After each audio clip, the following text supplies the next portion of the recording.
Hey, 9-inch toenails, welcome.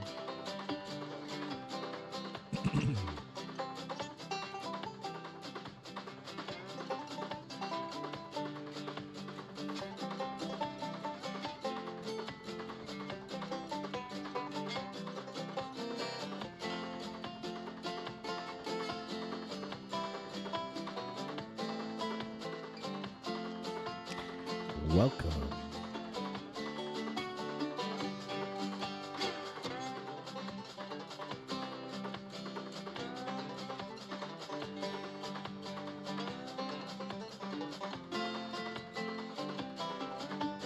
Hey, Doug.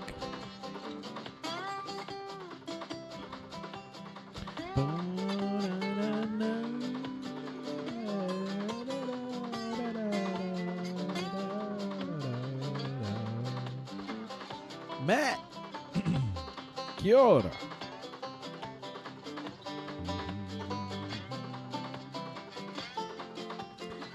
Yo, Prof. I want to be a good boy. I want to be a good boy. Yo. Ba ba ba ba ba ba.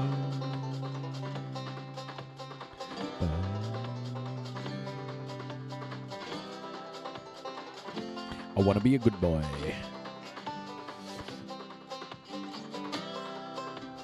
That's all I want to be.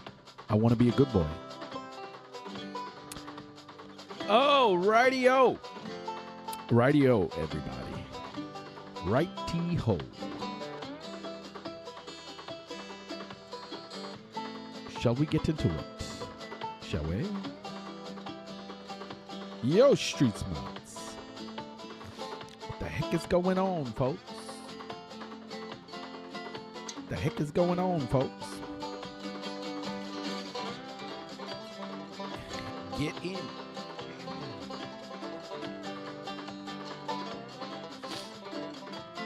Hey, Steady Medley.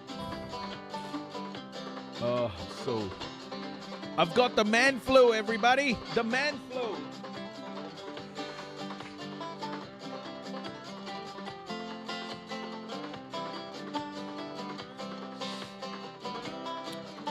Oh. The man flu. Giddy up. Yes, of course. Welcome.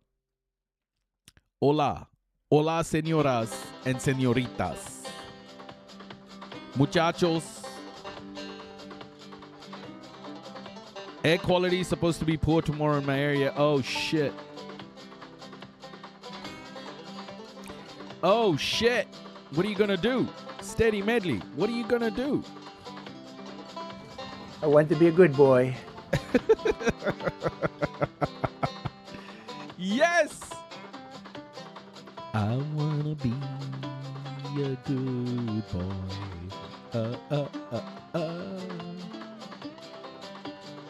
Good boy. Wear a mask? Oh. Are you sure you're allowed to wear a mask in your state? Because you know what that mask is about. The mask ain't gonna do shit.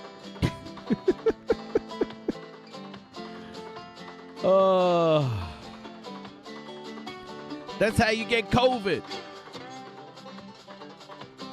Listen here, partner.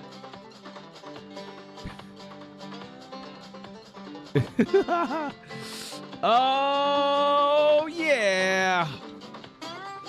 We love it. We love it, everybody. We love it. We love it to bits. Why do we do this every day?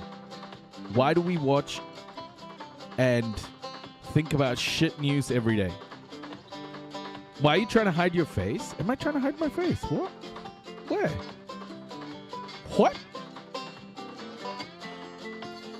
You trying to cast your vote for a dead piss? Oh, the mask. I was like, what? Am I trying to hide my face? What? What? Suddenly I have the urge to play Red Dead. Nice. Bill Medley said, we're going to mask up. Oh, folks, we're about to get started. Get your behinds in here, please. Yoo-hoo! What is the matter? What is the matter with you?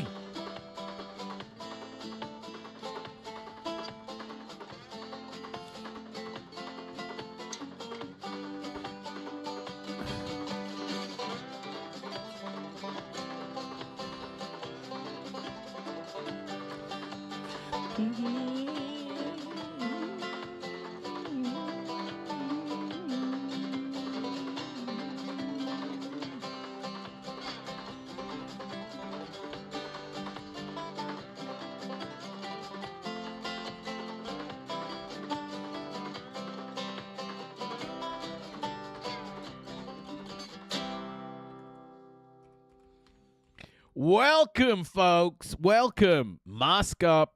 Get your protection on. Because we about to go in. We about to go in. Yeah, day. Welcome in, everybody. Steady Medley, 10-stream streak, you beauty. 10-stream streak? What an animal. What an animal. What a total animal. Welcome. Okay. We're going to get started with a few stories I've spotlighted. Spotlit. Is that how I say it? Spotlighted? Spotlit? Have I spotlit or spotlighted? Is it spotlighted or spotlit? Fuck, I hate English. How Trump's ICE raids are damaging businesses. Let's start with that. Oh, we're going in hot, everybody. Wow, should I say we're going in cold because it's ice? Yo, yo, yo. We're going in cold, everybody. We're going into ice. First. Let's spotlit. I'm making up words, and you can't stop me. I don't know. I was going to say something sarcastic, but I couldn't think of something. That was pretty good, Matt. Well done. Excuse me, sir. Don't you mean nice raids? Oh, yeah. The beautiful raids. Beautiful, perfect raids. Okay, let's go. It was a Saturday morning when we first saw the SUVs. You can see my customers are doing their laundry, routine day. And then this gentleman that saw ICE coming through, he runs through the laundromat, and all my customers follow after him. I could just see their fear. No hablas, no firmes. Individuals were getting quite literally snatched off the streets very indiscriminately in our part of town. In November 2025, the Department of Homeland Security launched a major operation in North Carolina. Among the areas most affected was along Central Avenue in East Charlotte, home to a large immigrant community. There was just agents arresting people at supermarket parking lots. They're going to work. You cannot arrest workers and then claim to want economic development for the state. The operation started on a Saturday. On the following Monday, businesses were shutting down left and right. Congress has given ICE a very specific authority, which is to remove individuals that don't have a legal right to be in this country.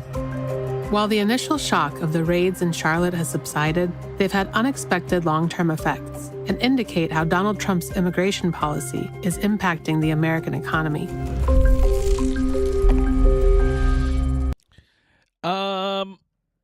So ICE. Yeah, it's pretty shit, isn't it? What's happening? Are they still terrorizing people? Salam, Scary. Is ICE still terrorizing your communities?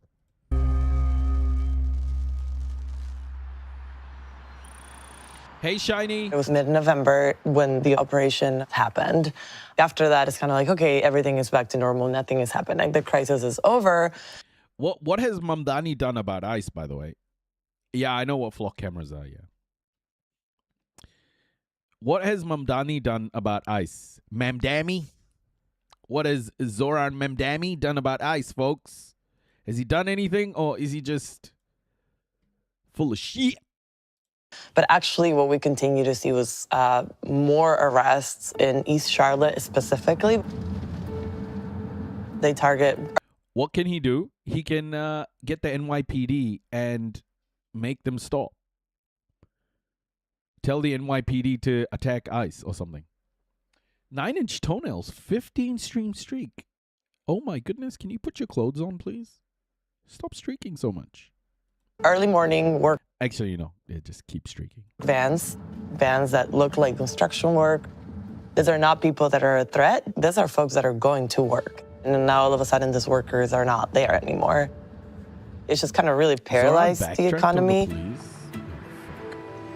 My name is Greg Asciuto. I am the executive director of a community-based nonprofit called Charlotte East. People are struggling across the board right now. Business is down.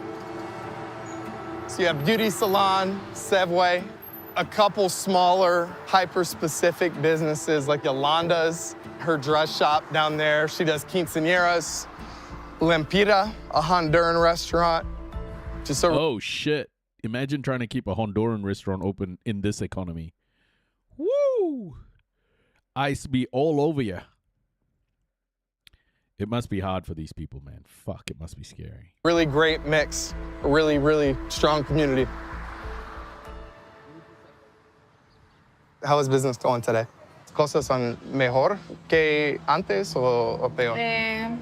Cuando yo llegué era muy, muy lleno. Digamos, viernes a esta hora estaba todo el restaurante lleno. Ya en este tiempo ya es un poco menos. Es más o menos. Pero sí tenemos movimiento. The ironic part is ICE and their families will eat at the restaurant, then out everyone in it. Yeah, the fucking little snowflakes there. Many businesses had to immediately adjust if they did not fully close, adjust their business practices. The grocers, they were definitely impacted too, but because the nature of their industry, they weren't impacted at the same level as Manolo's, who does cakes for quinceañeras and special events. It was a completely different ballgame. The bakery was founded 20 years ago in that corner. Everything is made here by our hands. Cakes and desserts are made here. We have a little bit from every single country in Latin America. Last year, it was my first time ever that I finished in red numbers. This past November, it was a ghost town. All these businesses were empty, parking lots empty. At that week, I lost $64,000. I lost in total like 12 employees. I used to sell bread to a local chain. They were paying well for a very high quality bread. And because their sales are down, so they went down to buy cheap bread from a big factory. Oh, I was going to ask everyone if you would like to join me in a project with the community. I want to send letters to detainees in ICE detention for support and community and documentation. Heck yes. Scary? Heck yes. That's incredible. Yeah. God dang. You go, Scary. You do it. Folks, get behind this. I love it, Scary. That's such a great idea. Oh, Kairos has sent a collab request. Hold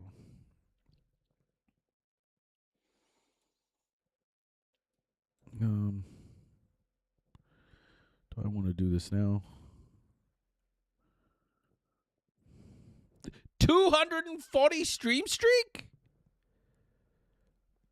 Okay. Why are we collabing, Kairos? Why are we collabing? I can't do it now. Maybe he did it by mistake. Maybe he did it by mistake. I don't know. Should I do it? Should I collab? Let's just check what's going on.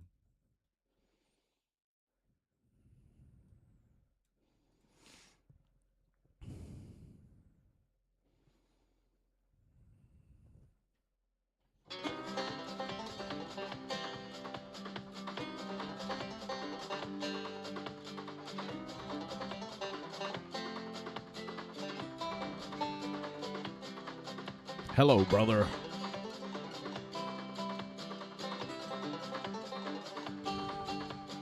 Brother Kairos. God dang. Okay, I think it must have been by mistake.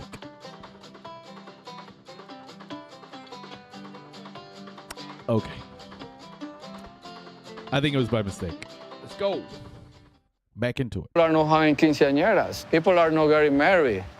That's the $1,000 cakes. So those are big, big losses for us. In total nationwide, the Department of Homeland Security says more than 500,000 people have been arrested and deported during these operations. The federal agency says... As an economist and business school professor, as I was watching, it struck me that behind the background of the people doing the chasing and being chased, there's businesses. How are they affected by this? And I found that the decline in spending was about 14 billion, which is a decline relative to the year before. Wow. And what surprised me about that is that these weren't temporary blips. It wasn't that the decline kind of happened quickly and then we went back to normal. The decline was permanent.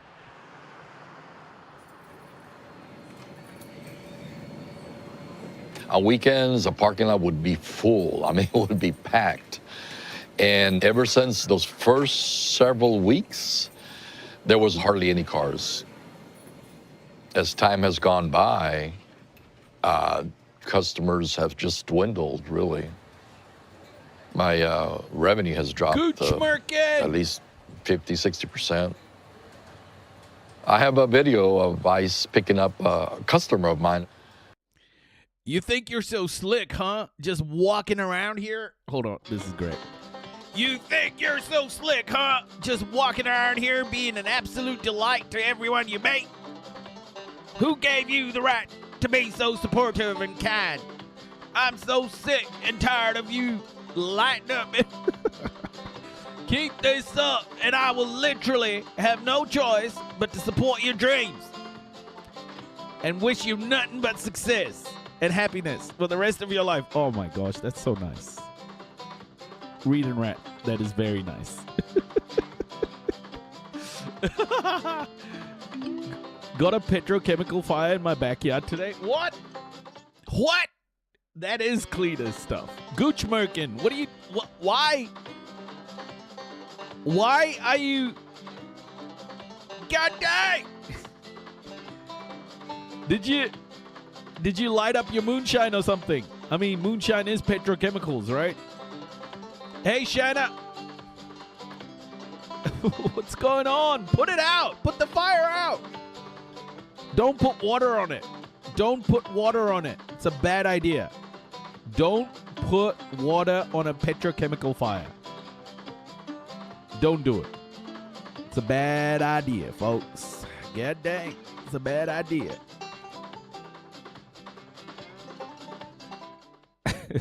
That's about as much as I don't know what happened to him. Just got sound.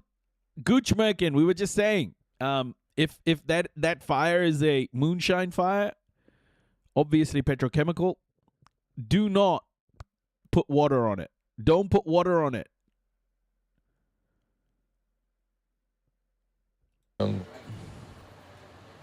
And what I've experienced ever since then is that a lot of families have left. A lot of folks have left on their own. So if business is down 50, 60%, what does that mean in terms of your outlook? Patience and lots of prayers. It's going to take a long time to recover from everything that's been happening, really. Lightning struck a tank? Are you sure it was lightning or was it a drone?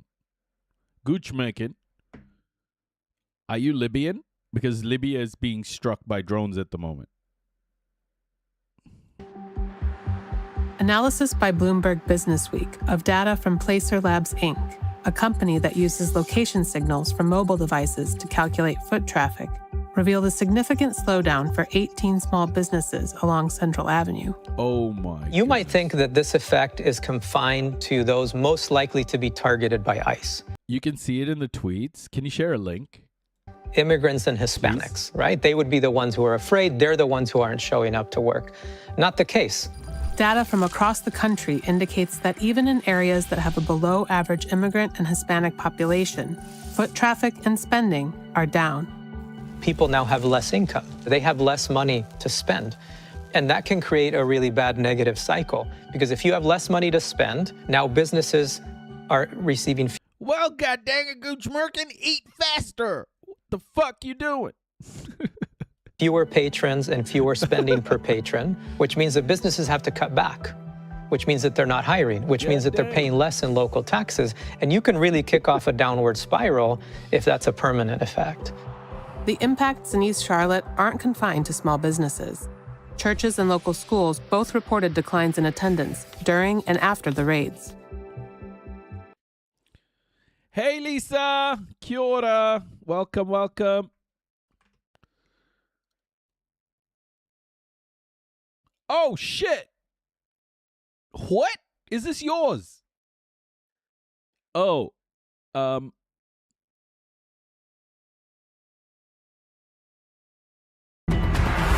when you say yours, do you mean in your town, or do you own these?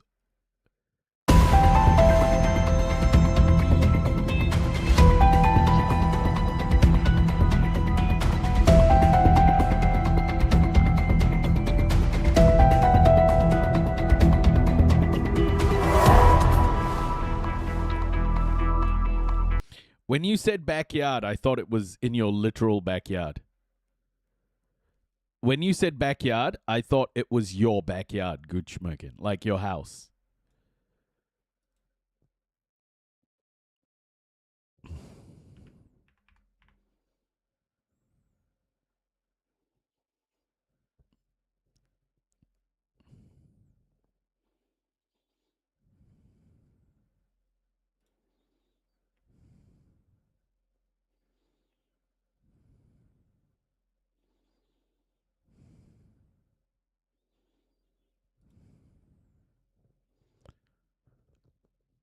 Is it true Trump asked Netanyahu to stop bombing Gaza and he refused? I don't know. I thought you meant your literal backyard, yeah. If you have hundreds of thousands of children not showing up to school or partially showing up to school. I have 2 YouTube streams going. Yeah, one is for mobile and one is for desktop. They're not able to build the human capital that they need in the long run to be productive citizens, productive workers, etc. That's very hard to quantify right now, but it's going to affect their ability to pay taxes, their ability to work as productively as perhaps they could.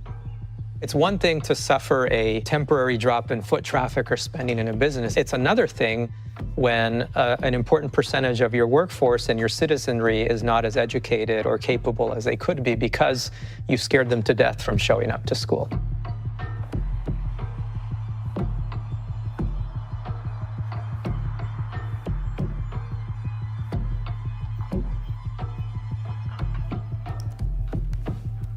This map is a map of North Carolina, and what we do is we've uploaded data of confirmed detentions or confirmed sightings of ICE.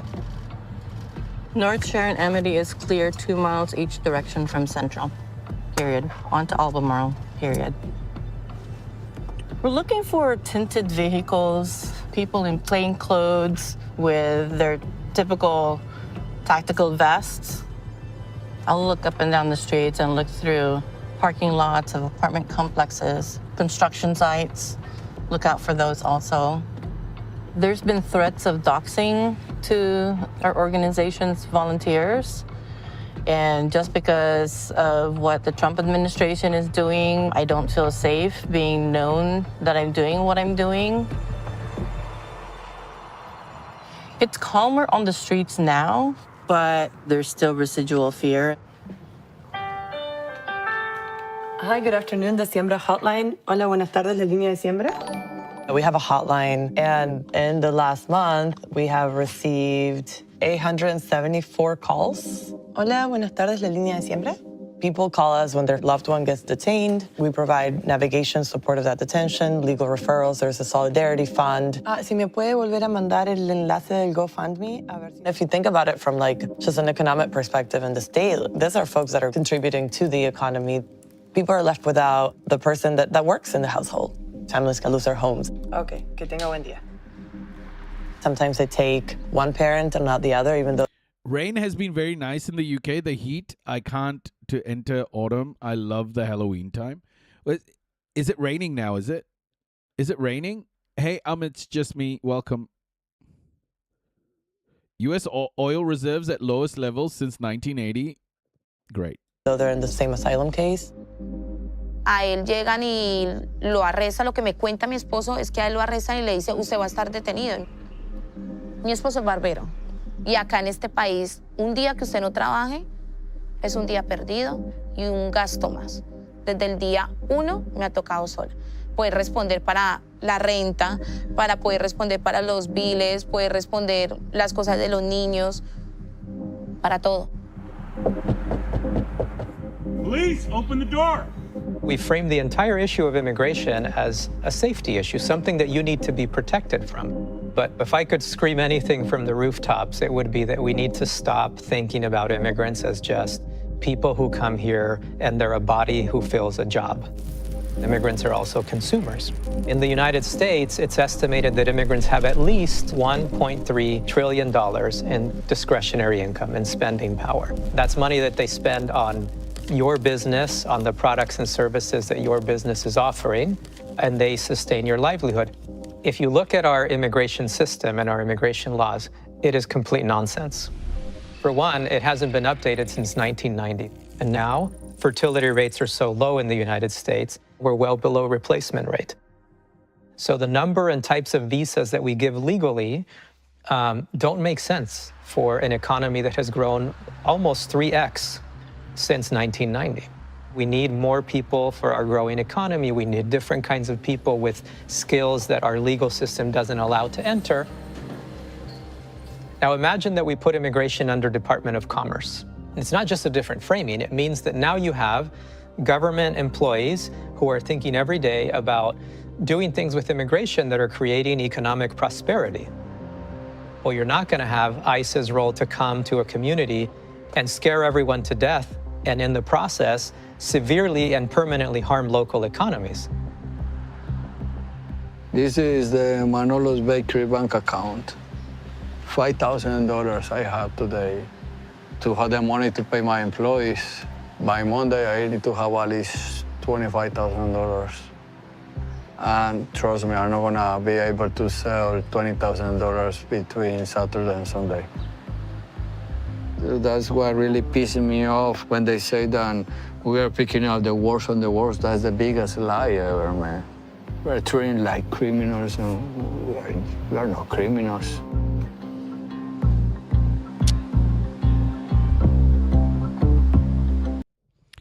Edna Galvis's husband was deported to Colombia in July 2026.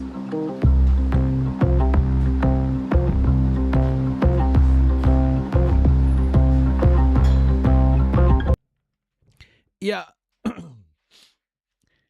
Remember when we talk about things like white privilege? I think ICE is a pretty good example of white privilege. They're literally arresting brown people who look Latin American. It's sad. It's insane. I hate it, but it's what's happening. And then we go, police say stop and search, increase delivers arrests amid concerns over racial profiling.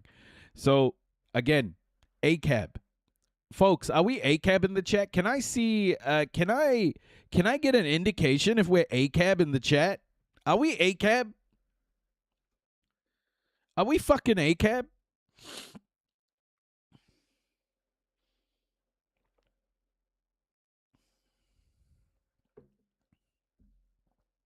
And no shock gloves? Yeah, we're fucking ACAB, aren't we? So this is police say stop and search increased delivers arrests amid concerns over racial profiling. Oh, freshening. No, you're not ACAB. Oh my gosh.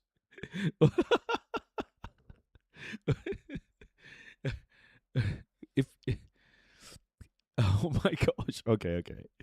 All right, let's get into it. These officers are responding to a call about a woman brandishing an axe. When they arrive, they find a suspect who matches her description, and the police exercise stop and search powers. You're detained on the Section 1 of the Police and Criminal Evidence Act. The weapon is recovered nearby. This is one example of the Met Police announcement that in July, over 1 in 3 searches resulted in fines. But this was a search led by intelligence and not Orla. Britain's biggest police force has increased use of the controversial power by 20% in the last year, with political support from across the spectrum. We will allow routine stop and search without suspicion. Stop and search in areas where knife crime is prevalent will go on. Well, this is a government that strongly supports the police in the use of stop and search. This new tide is a shift after widespread concern over misuse and disproportionate use of stop and search against black minorities. Such as this case in 2020. Wait, he didn't do it. The athletes Bianca Williams and Ricardo dos Santos received an apology from the Met Commissioner after an aggressive search made after officers claimed they could smell marijuana. I think giving... firstly, the police force itself, historically, especially through European colonization, was set up to protect white people and capital. Okay? That's why police was set up. It was to protect the interests of whiteness and white supremacy. So giving this force the power to do whatever the fuck it wants is a terrible idea. They write reports and evict the poor. Yeah, it's I'll tell you this. They protect capital. That's all they do. The model needs to be changed. It's if you treat your citizens as criminals, there'll be more crime. We've got to do better. We've got to do better. The way the police system works, no good. What are you doing on this way? I'm from London as well. And this was 2026 just this month. Just do your searches, man. Reese, a youth mentor who now works in prisons, was pulled over, he says, for driving whilst black. Definitely because I'm in a nice car and I'm a young black man. That's a fact. Look at the way you're looking at my car. What were you doing on this way? You have previously been... In the United States, the Supreme Court has said they are not responsible for protecting you. They also aren't responsible for correctly enforcing the law. Great.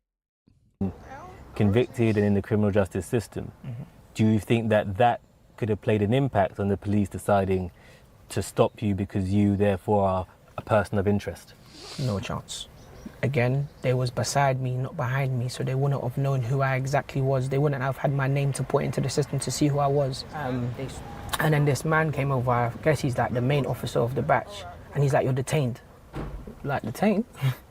For what? He said, "We feel like you're under the influence of drugs." I'm like, how did you work that out? I haven't done anything. I've just had a genuine conversation. I haven't shouted or acted out of character. So how did you work that out? He's holding my hands. He's like, "You're detained, I need to check your pupils." He spanned me around and he's like, yep, they're too slow. I'm like, at this point, I'm like, this got to be a joke. So anyway, fast forward, I've gone into the van and this one officer, he's going at me. He's telling me that I'm high. He's telling me that there's weed and tobacco in my car. I'm like, I don't have any of those things. I said, I'm an athlete, I play football. No drugs were found, and after being detained, Reese was released with no further action. The police say they want to improve all stop and search encounters. You see how these sorts of like mistakes don't happen to white people? Like, was how many mistakes happen with white people. And have introduced a new charter with new tools using virtual technology and artificial intelligence to train and review encounters. This is less about numbers. This is more about the how, the quality of each encounter. But you can't say the numbers don't matter. I never said that. I never said numbers don't matter. Because it's the widespread use and the fact that there are many young black men feel like they're being targeted. I absolutely accept that young black men are impacted more than any other group in terms of substance. So I acknowledge that. But what I also need to do, and what we have been trying to do, is make sure that that encounter is explained to them as properly as we possibly can. Black faces in high places are not going to save us. Black, brown faces in high places, these people are just maintaining the oppressive status quo. Listen to Ruha Benjamin. It's so fucking sick. They put a black face or a brown face in these positions, and they use those faces as community outreach. Why is it that if you're a young black man and you're under 25, you're 9 times likely to be a homicide victim in this country? We don't seem to be talking about that at all. But the argument is young black men are stopped and searched more because they're more likely to be victims of knife crimes and more likely to be perpetrators of knife crime. But then the majority of stop and searches are for drugs, and there's no evidence that young black men are more likely to take drugs than any other group. Even when an encounter takes place and there is no find, I want the quality of that encounter to be such that when that young person walks away, be it black or whatever colour they may well be. This guy, I bet you, if this guy was in plain clothes, he'd get stopped too. That's the fucking idiotic thing about this. This is self-inflicted. It's so stupid. The reason why slavery ended up working so well is the West created the demand, and there were black people, there were Indian people who were collaborating and made it easier for white people to take slaves, for Europe to take slaves. It's people like him. It's people like him who made it easy to oppress minorities. It's fucking insane.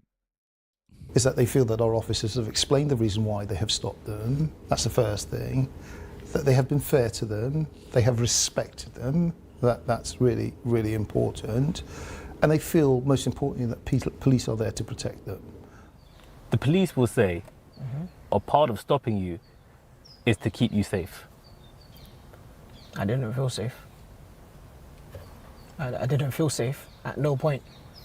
And a young person that's going through it at home and got a lot of trauma within them, bump into a police officer that treats them in a bad way and they explode, who knows where that's going to go. This year, national numbers on stop and search are yet to be published by the Home Office. But the Met's increase reflects the new political tide. A decade ago, government concern over its impact on community cohesion led to restrictions. But now it's growing in Britain's biggest police force. Despite celebrating an increasing find rate, the question is, at what cost to its relationship with the communities it polices? At what cost, everybody? At what cost? Oh, man. All right, our next spotlight is going to be Jason Ade. Jason Ade. There was a vigil for him. Let's take a look. Silence, afforded in death. But in the last few weeks of his life, Jason Ade supporters say he had anything but. This time last week, I was with Jason because we knew Jason was suffering. We knew that he felt hounded by those rabid wolves. Jason wouldn't dare leave the house, and we said, we'll get a taxi for you. We held him in our arms.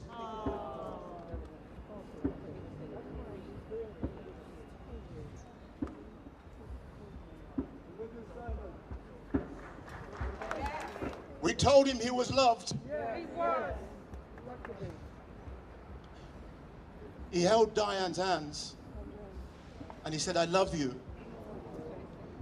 But he said, they're hounding me to death. And I cannot see a way out.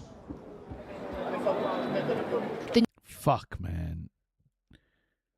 What the fuck has the media done? What did they do? This is so sick, man. News on Friday that Cambridge University's youngest black professor had been found dead after weeks of questions over his integrity in both academia and his upcoming book has caused a public reckoning over his treatment.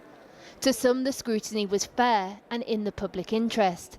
To others, it went way beyond that, an unrelenting stream of criticism and public humiliation that was not bestowed on white colleagues accused of the same. He was first appointed as a professor in Cambridge 3 years ago. And for those 3 years, he has had a vicious campaign, a bitter campaign by anonymous people, by other professors who just didn't believe that a black man should be a Cambridge professor. At his vigil tonight, thousands came to pay their respect, including one of his students. His scholarship mattered enormously to so many, but his greatest contribution cannot be found in a publication, a title, or a citation, nor in his talks. It is found in people who continue to love him, in the lives he changed, and the confidence he gave us, and the doors that he fought to hold open behind him. I think the absence of love in our society is absolutely palpable. Jason Arde was Cambridge University's poster boy, appearing on TV and podcasts. His memoir detailing his extraordinary backstory is out later this month. But his fall from grace was swift. In July, he was accused of academic plagiarism, and over recent weeks, articles have poured over every aspect of Professor Arde's life. According to one media monitoring organisation, 249 national press articles appeared about him in just 22 days, 75% of them after a resignation statement in which he said he had reached the limits of what any person should reasonably be expected to endure. Over 80,000 people have now signed a petition calling for an independent inquiry into what they call the relentless press harassment in the lead-up to his death. Arde, who had autism, admitted to making formatting and citation errors in early work, but denied allegations of plagiarism and deliberate dishonesty. After criticism of a lack of duty of care, today Cambridge's Chancellor issued this statement. I do believe it is possible to hold to two principles at the same time, to believe in the importance of academic integrity, and where criticisms of plagiarism arise about any academic, whoever they are, ensure that they are rigorously investigated, and also to refuse to join in a racist feeding frenzy over a particular academic. We ended DEI in America. Across the pond, President Trump has made dismantling DEI a political mission, with black academics like the former Harvard president Claudine Gay found in the firing line. Now those same conversations about race and merit are playing out here in the UK. The accusations were first made public by a self-defined race realist, Nathan Kofnaz, a Cambridge academic who was sacked in 2024 amid a backlash to his view that under a true meritocracy, black people would disappear from almost all high-profile positions outside of sports and entertainment. This is the racist. This is the eugenicist that broke that story. Like, look at this fucking dude. Does this look like Ubermensch to you? Bro, I would fucking don't, you know, I don't want to say anything. But honestly, like, look at this fucking slimy piece of shit. He did it. He loves it too. He enjoyed watching Jason Arde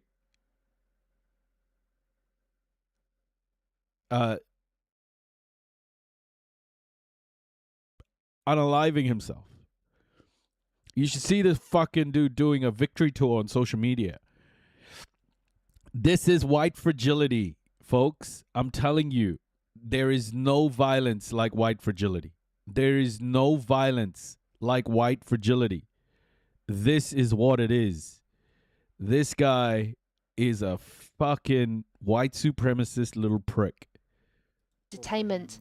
But in a podcast last night, the disgraced academic blamed Cambridge University for the situation. He was never questioned because of his race and other identity characteristics. The story, in my view, is really about the people who knew better and who set him up for this. In the coming weeks, there will be soul-searching across multiple institutions. At the heart of it, this question: where does legitimate scrutiny end and something more personal, unrelenting and punitive begin?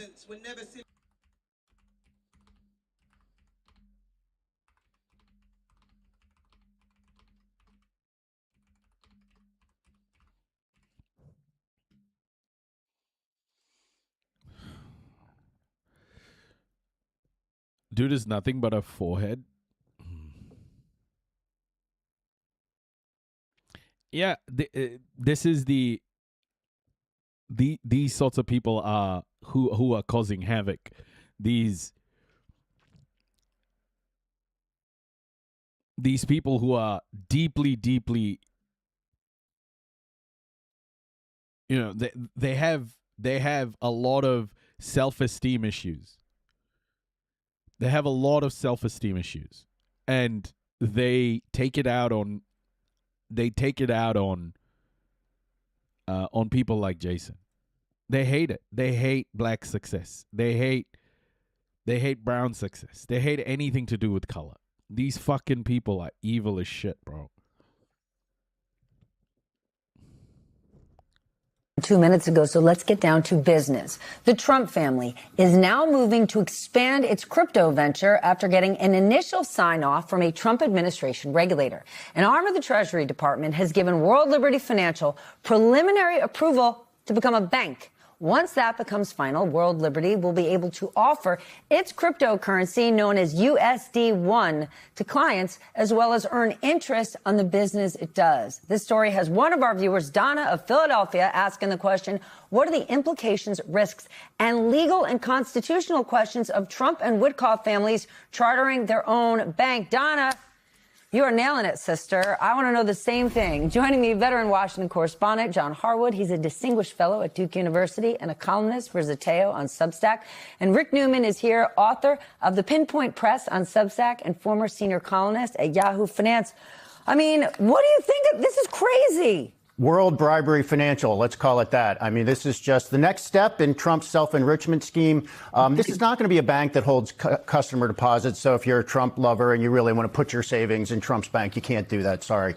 But what it's going to be able to allow them to do, I think, is sort of graduate from petty graft to institutional graft. So one of the things they will be able to do with this bank is handle deposits for institutions, hedge funds or money firms or anybody else, foreign, institutions, things like that, where they have a lot of connections. They will make more money handling that stuff under the guise of this is all part of a crypto company. So here we go.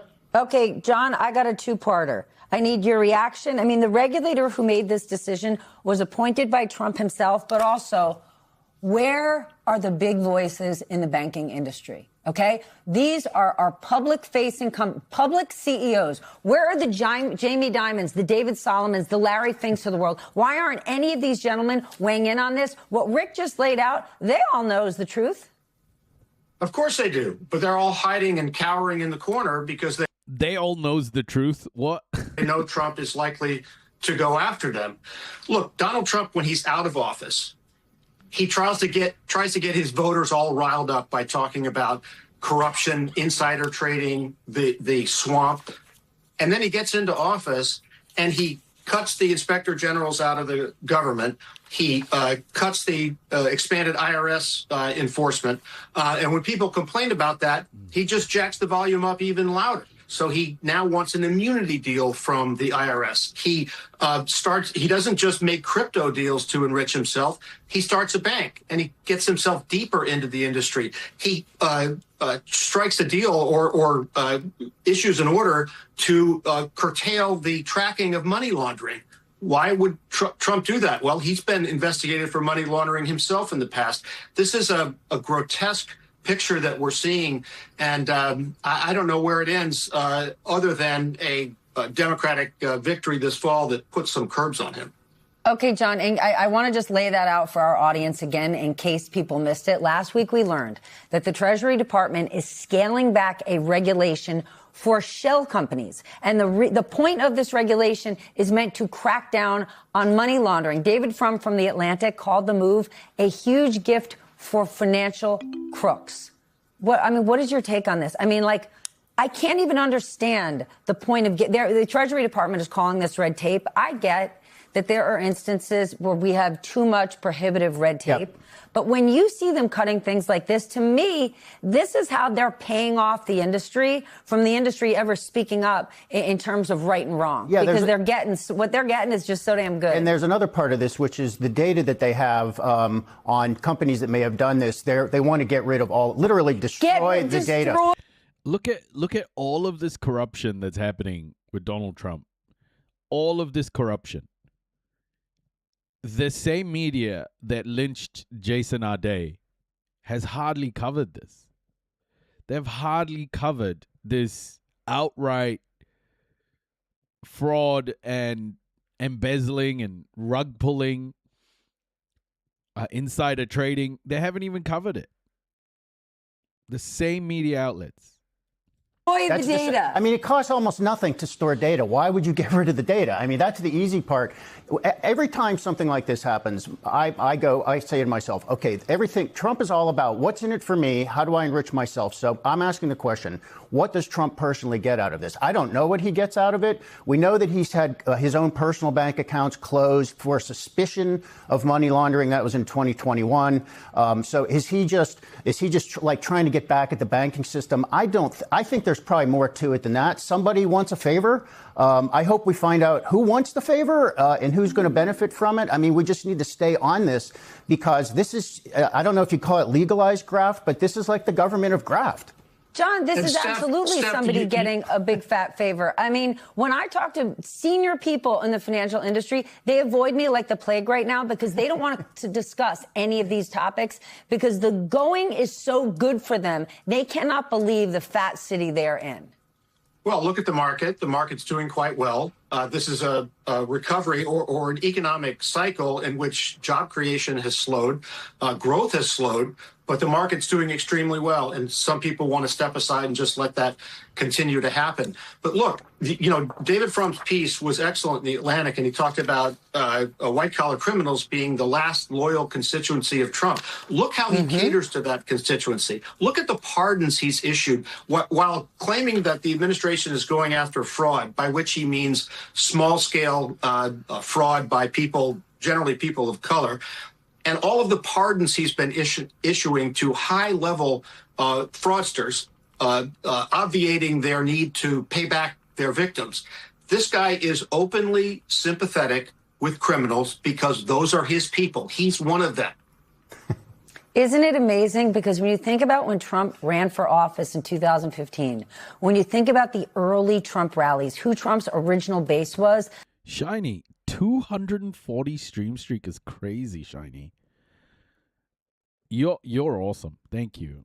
Honestly, I appreciate your support. Thank you so much, Shiny. The whole idea was we are going to go after those people at the top who are stealing from you, the reverse Robin Hoods. Drain the swamp? Exactly. Where'd that go? And now white-collar criminals are his last loyal constituents, or maybe his just latest. Gentlemen, thank you for joining me. Yeah. Just more white-collar crime, folks. Donny Boy, just more white-collar crime. By the way, there are a few of you who've lost your stream streaks as well. I know, Matt. I know you've lost your stream streak too.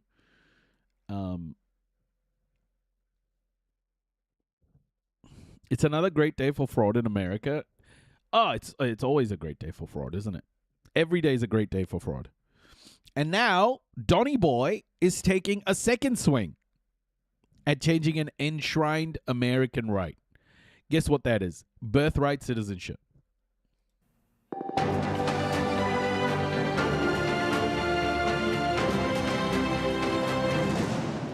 I have a new streak. This one could be bigger.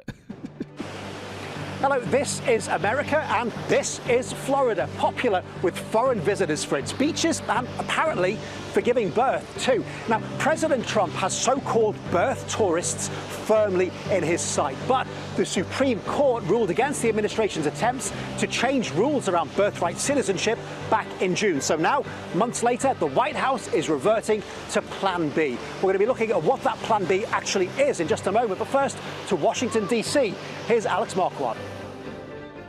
Thank you, Phil. Who gets to be American from the moment that they're born? The U.S. president wants to redraw that line. Trump is white people taking another swing at cracking down on birthright citizenship. 2 new executive orders go after so-called birth tourism and expand decades-old exceptions to who is automatically a U.S. citizen at birth.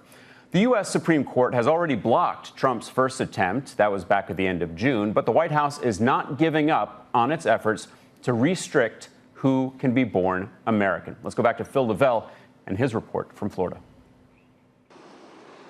Tourism is big business here in Florida, but there is a different type of tourism on the mind of President Trump, has been for years, and there it is, birth tourism. The Democrats want to continue giving automatic birthright citizenship to every child born to an illegal alien. That was 2018, and it is still something the president is determined to end, despite setbacks. You're watching Al Jazeera, bringing you some breaking news. The U.S. Supreme Court has ruled against President Donald Trump's order to end birthright citizenship. The conservative-leaning Supreme Court ruled against the administration's attempt to end automatic birthright citizenship back in June, affirming that children born on U.S. soil are citizens. That is even if... At this rate, I hope no one. I hope it becomes impossible for America to have immigration. Like, I hope it becomes impossible because people just don't want to go to America anymore. Like, honestly, I hope immigration to America just stops because fuck America, honestly. If their parents are in the country illegally or temporarily, to President Trump's dismay. It was close, but a very, very unfortunate decision. So now the White House is coming back with a workaround, executive orders. All these Angloids of my Qatari media. It ensures that large numbers of people who wrongly would be getting birthright citizenship will no longer be eligible for those benefits. There are actually 2 of these. The first... The only thing is, like, doing this sort of shit isn't just going to stop, like, brown or black tourism, right? Like, it's going to stop all tourism. So, yeah, fuck it. Let the tourism industry collapse in America. He is hoping the tourism industry in America collapses. And, yeah, because fuck America. Honestly, right now, how shit is this? This is just racist shit. Order denies citizenship if the parents used fraud to get it and expands rare historical exceptions like children of foreign diplomats, invading troops, or so-called alien enemies. The second bars foreign nationals from getting tourist visas if immigration officials suspect they are coming to the U.S. to give birth. I don't really think they're trying to go back and around the Supreme Court. I think that they are trying to get the Supreme Court to really rule on what do these exemptions mean in our Constitution. Although there are no state-specific figures on foreigners giving birth, there are 2 locations in the U.S. that come up in the news time and time again. First, on the West Coast, you've got California, where prosecutors claimed there was a massive... How is that a thing we are focused on? It's simply if you're born here, you are an American. It doesn't make sense to me why this is so important, but releasing the files or what's happening overseas isn't as important.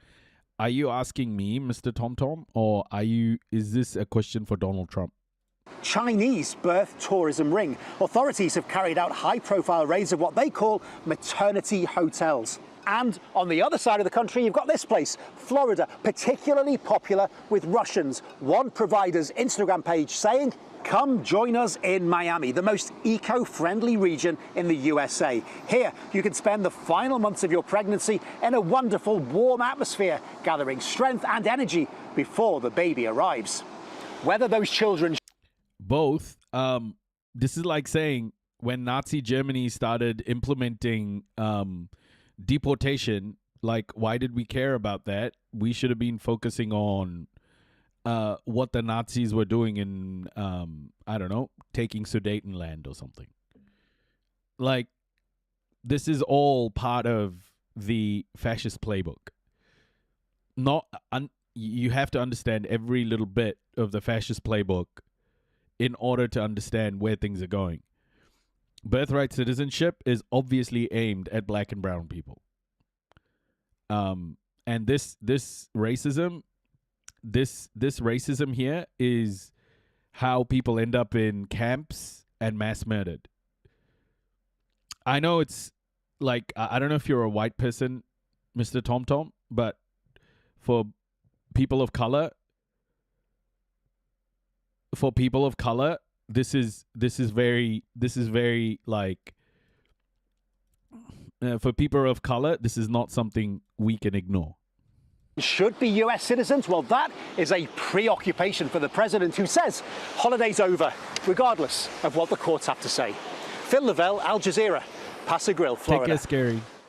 And to discuss this further, I'm joined here in the studio by Kimberly Whaley. She is a constitutional law professor at the University of Baltimore, as well as a former assistant United States attorney as well. And Dan Greenberg, a senior legal fellow at the Cato Institute. Kim, Dan, thank you so much for being with us. Kim, I want to start with you. Here we are just over 6 weeks, I believe, since Trump lost his case in the Supreme Court. It was one of the last cases, if not the last case, that the Supreme Court took up at the end of their term in June. Trump has now signed this pair of executive orders. So how much do you see this as a workaround by Trump flouting the Supreme Court as well as the Constitution? It looks to me like a blatant violation of the Supreme Court ruling and therefore the Constitution. The Constitution says all people born and subject to the jurisdiction thereof. This is a majority that is. But my wife is Hispanic, so I get her insight on the things that don't affect me because of my skin color, but affect her family because they aren't from here. Yeah, I mean, my question is that you got, even though you had the insight from your Hispanic wife, like, why did you think it was not important to observe this, right? Like, you may think it's important now to observe it, but why did you feel like it wasn't important before? Because it obviously impacts your wife. Are textualists, they read the plain language. You don't need to be a lawyer. All means all. That's what the court found. The court found that at the end of the 19th century as well, and just reiterated what it had said before, and rejected the regurgitated arguments that have been failing for a very long time. And here we have the Trump administration coming out with these executive orders that purport to carve out. Yeah, it's not what you believe, though. It's what your president is doing. Like, your president is the one rounding people up and putting them in concentration camps, right? Like, exceptions to the word all when the president has no authority to interpret the Constitution. That's the Supreme Court's under Marbury versus Madison, a bedrock principle of constitutional. Yeah, so we should pay attention to it. It's important. Law. And this idea of, people coming here to give birth, there's nothing in the Constitution even remotely justifying that exception. And also there's already a regulation in place since 2020 that allows customs officials to basically presumptively not allow someone in until they can demonstrate they're here for a reason other than just to give birth and leave. So I think this is propaganda, and I think having the conversation about whether this is a legitimate legal argument actually is problematic, because this is well established by the Supreme Court, and it really chips away at the authority and legitimacy of the United States Supreme Court. Dan? Well, the rule in the Barber case covers everybody who's born on the land. And to be clear, the Trump v. Barber case was the case that that was in the Supreme Court at the end of June. That's correct. So the rule in that case covers everybody, every baby that is born on the land of the United States. But there are some very minor exceptions in that rule. For instance, if you have an invading army that takes control of territory and you have a baby that's born on that territory, well, that is foreign soil. Similarly, if you have a baby born to ambassadors, foreign ministers, right, and there's a legal fiction that that child is born on foreign soil as well. And so the executive order that the administration issued really kind of targets those two exceptions. More precisely, I don't really see how you could have how you could claim that there were babies that are born to invading armies, because under the rule, the invading army has to control some territory. And I don't really see how there's any invading army that controls the territory, in any part of the territory of the United States today. So that's one attempt. You see,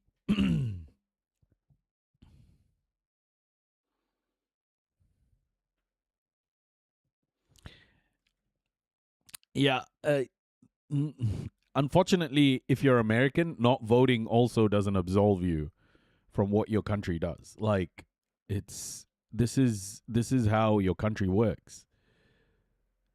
Until that changes, like, you are part of that country. You pay taxes. Like,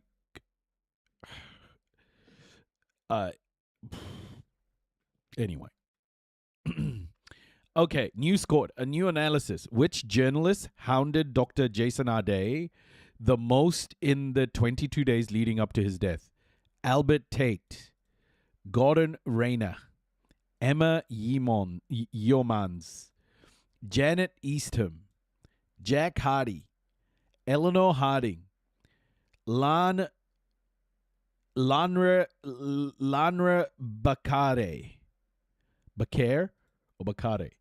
Richard Adams, Georgia Lambert, Tom Williams, Nicola Woolcock. Remember these names, folks. Remember these names. These are the people who implemented a media lynching. A media lynching. The Guardian did hound him. Yes. This is what a media lynch mob looks like. Look at this shit. In 22 days, these people went out and put these and did all of these, published all of these articles. A media lynch mobs.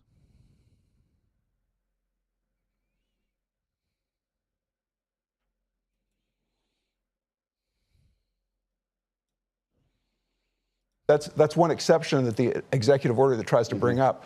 I don't really see how that's workable at all. But the second exception, the idea that there's an exception for children of what's called foreign ministers or ambassadors, I think that there could be a little bit of wiggle room there. You know, the executive order calls for the children of diplomats and people who are, you know, in the United Nations, for international organizations, consulates. Right. But isn't this where this phrase that Kim just mentioned, subject to jurisdiction thereof, is so important? Because, of course, ambassadors have diplomatic immunity. America will not change at the ballot box. America will not change at the ballot box. As do a number of other diplomats from these foreign countries. But there's a lot of foreign staff. There are a lot of people from foreign organizations who are non-Americans who may have their children here. They are subject to the jurisdiction of the United States. Well, I think that the way you read that phrase, subject to the jurisdiction, basically it says United States law. I will show you. I will guarantee you the next election will show data, and it won't be any different to the data of any other elections that have happened. Like, it'll be a Democrat or a Republican, obviously, but it won't be a regress. It will just be the same. The same people who participate in these elections will participate again. I am convinced America cannot change at the ballot box. controls. And the way that United States law controls, according to the reading of the Trump administration, is that you have always had this traditional exception. It's, the decision calls it a legal fiction or an extraterritorial fiction. And so I think there is wiggle room for the argument that you could have children of diplomats and even people who are doing custodial work in embassies and so forth. I think there's a possibility there, but I don't see a workable exception for people who are designated as invading armies, because they aren't controlling any territory. And I don't see any exception for what's called birthright tourism, because even if birthright tourism comes about because of fraud, which is the argument from the executive order, even if birthright tourism comes about because of fraud, well, just because you have a child born on United States land because of fraud, they're still born on United States land. And so I'm not sure how you get to the legal argument that says that these babies that are born on foreign land because of fraud, they're not covered. I just see that as a non-starter. So there's one tiny exception, I think, that could be workable. That's the foreign diplomats minister's exception.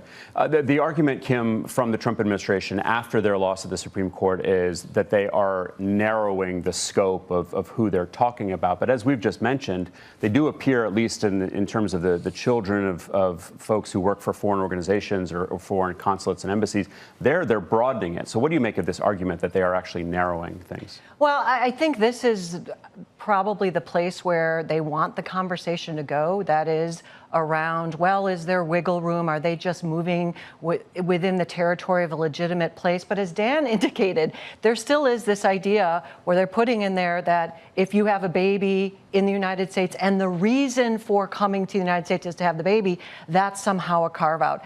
That is really, to me, the canary in the coal mine, that this is an express, obvious end run, not only around the United States Constitution, but around the Supreme Court, because there's no legitimate justification for something like that. Maybe, I think the order says something about, well, if you work for a foreign government, but within the jurisdiction of the foreign government, because you work for the foreign government, I mean, that's very lawyerly.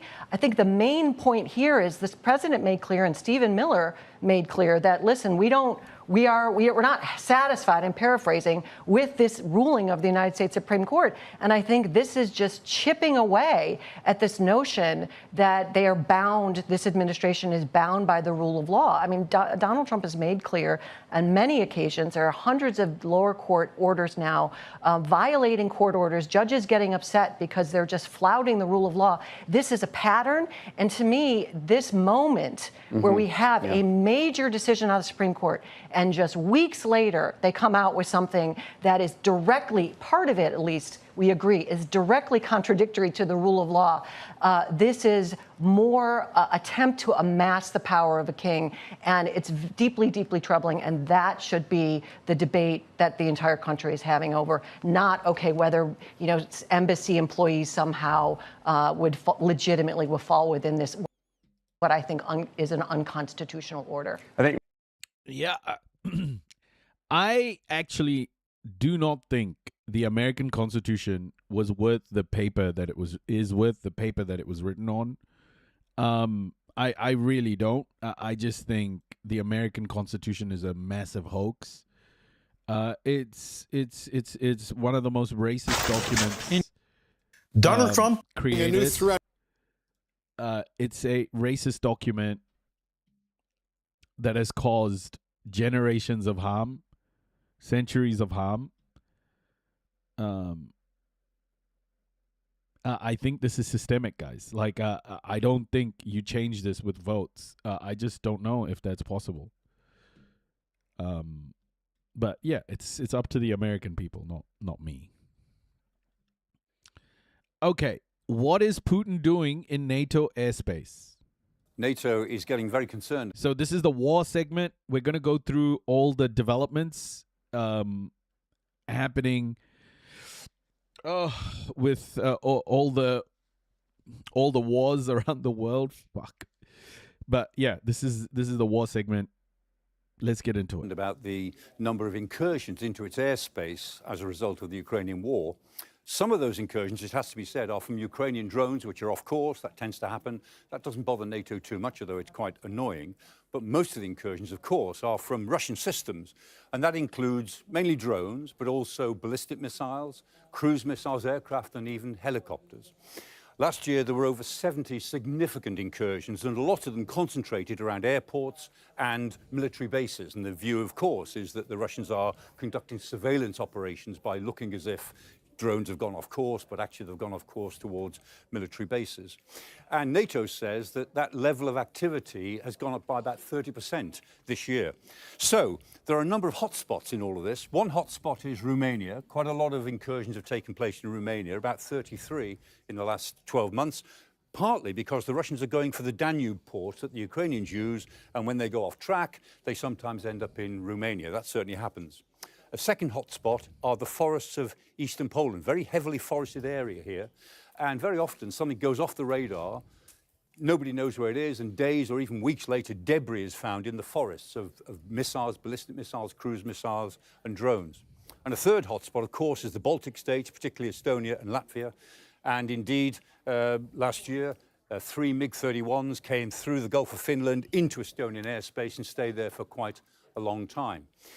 The biggest intrusion was September last year, the 9th of September last year, when 20 drones came into Poland. And some of them were shot down, some of them went off course, some of them were not intercepted, and they just ran out of fuel. That was a big problem for NATO. It's pretty embarrassing because NATO didn't deal with it terribly well. So this is a phenomenon, it's increasing, and it will likely continue to increase as time goes on. Of course, some of them can be brought down. I mean, that is a Romanian explosion of a Geran drone, which was a Russian drone, which the Romanians managed to get hold of and intercept. But that doesn't happen all that often. Why is Putin doing it? Well, I think there's 3 main reasons. One, to expose the defense. If you can actually trigger somebody's defenses, they switch everything on, you have a good look at it.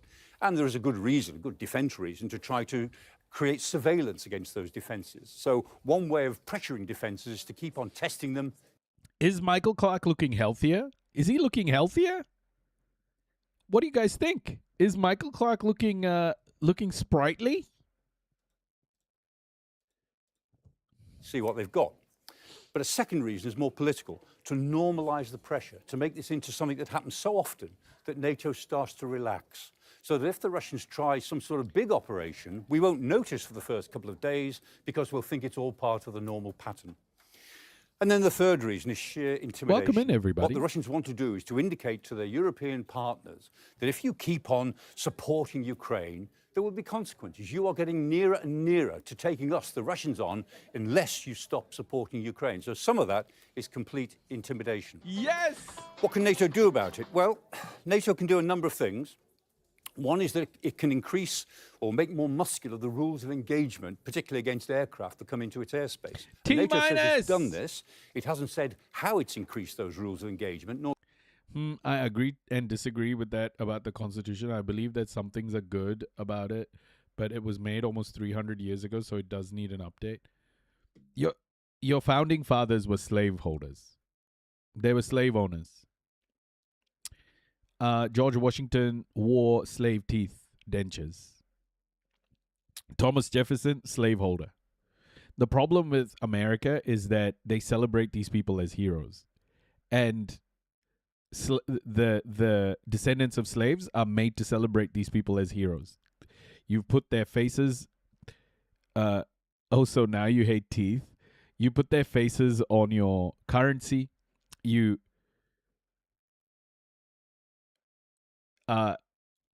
put their faces on your currency. You create statues for them.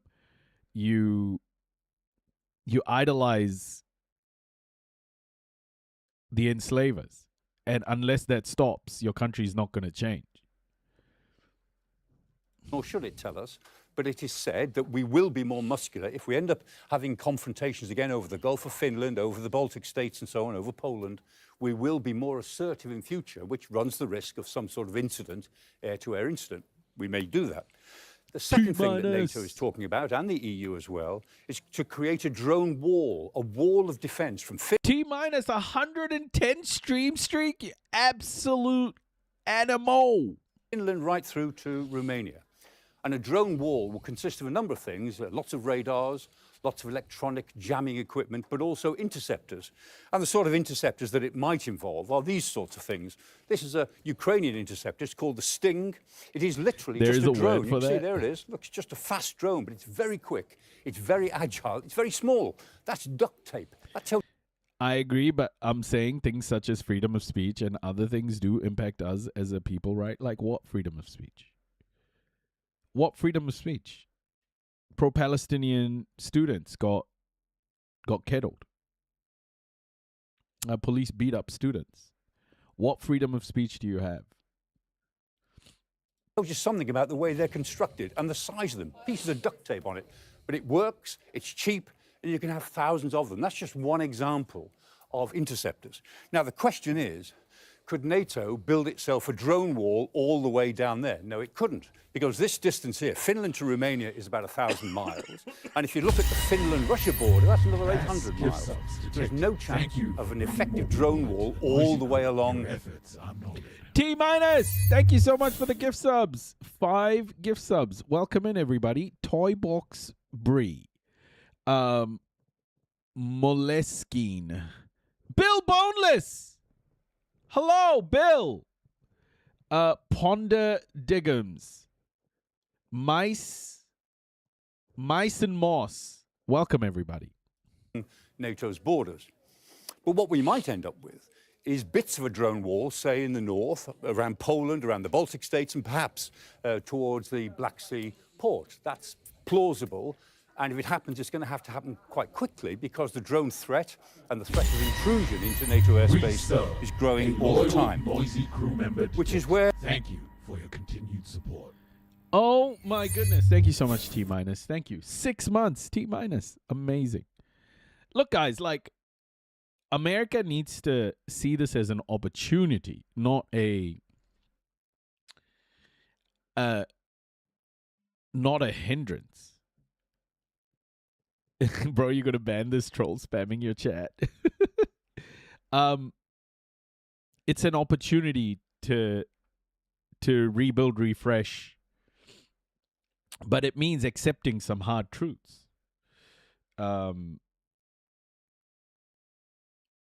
It means accepting some hard truths, you know? And I hope Americans do that. I hope Americans start to see what their country really is.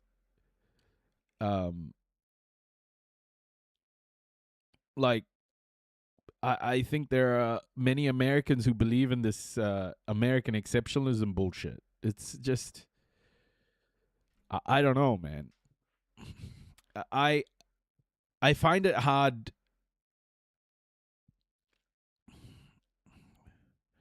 Like this patriotism, this manufactured patriotism is cringe as fuck. We come back to a fundamental problem. Any defensive system, Oh, however good, good Mr. it Tom is, Tom. can always be overwhelmed by sheer numbers, just sheer weight of attack. And in the era of drone production, when drones can be cheap and quickly produced, any defensive system can be, in principle, overwhelmed. The only way to deal with that is to back up your defense with deterrence. And deterrence is where you say to the adversary, don't even try it or else. The problem for European NATO is that it really isn't clear just what the or else might be. Or else, what can I say, guys? Like, there's, with Ukraine, I think, bumper sticker patriotism, yeah. I think the Ukraine situation is incredibly on edge in terms of which way it could go. I still think that Russia is looking to break front lines still. Ukraine's attacking deep, and it's trying to break Russia's infrastructure, and Russia's huge, though. Russia has a lot of economic staying power. So I don't think Ukraine targeting one or two sites or even hundreds of sites is particularly sustainable or is going to create anything. It'll be decided on the ground. it'll be decided with boots on the ground. So I just think Russia can fight for a very long time. The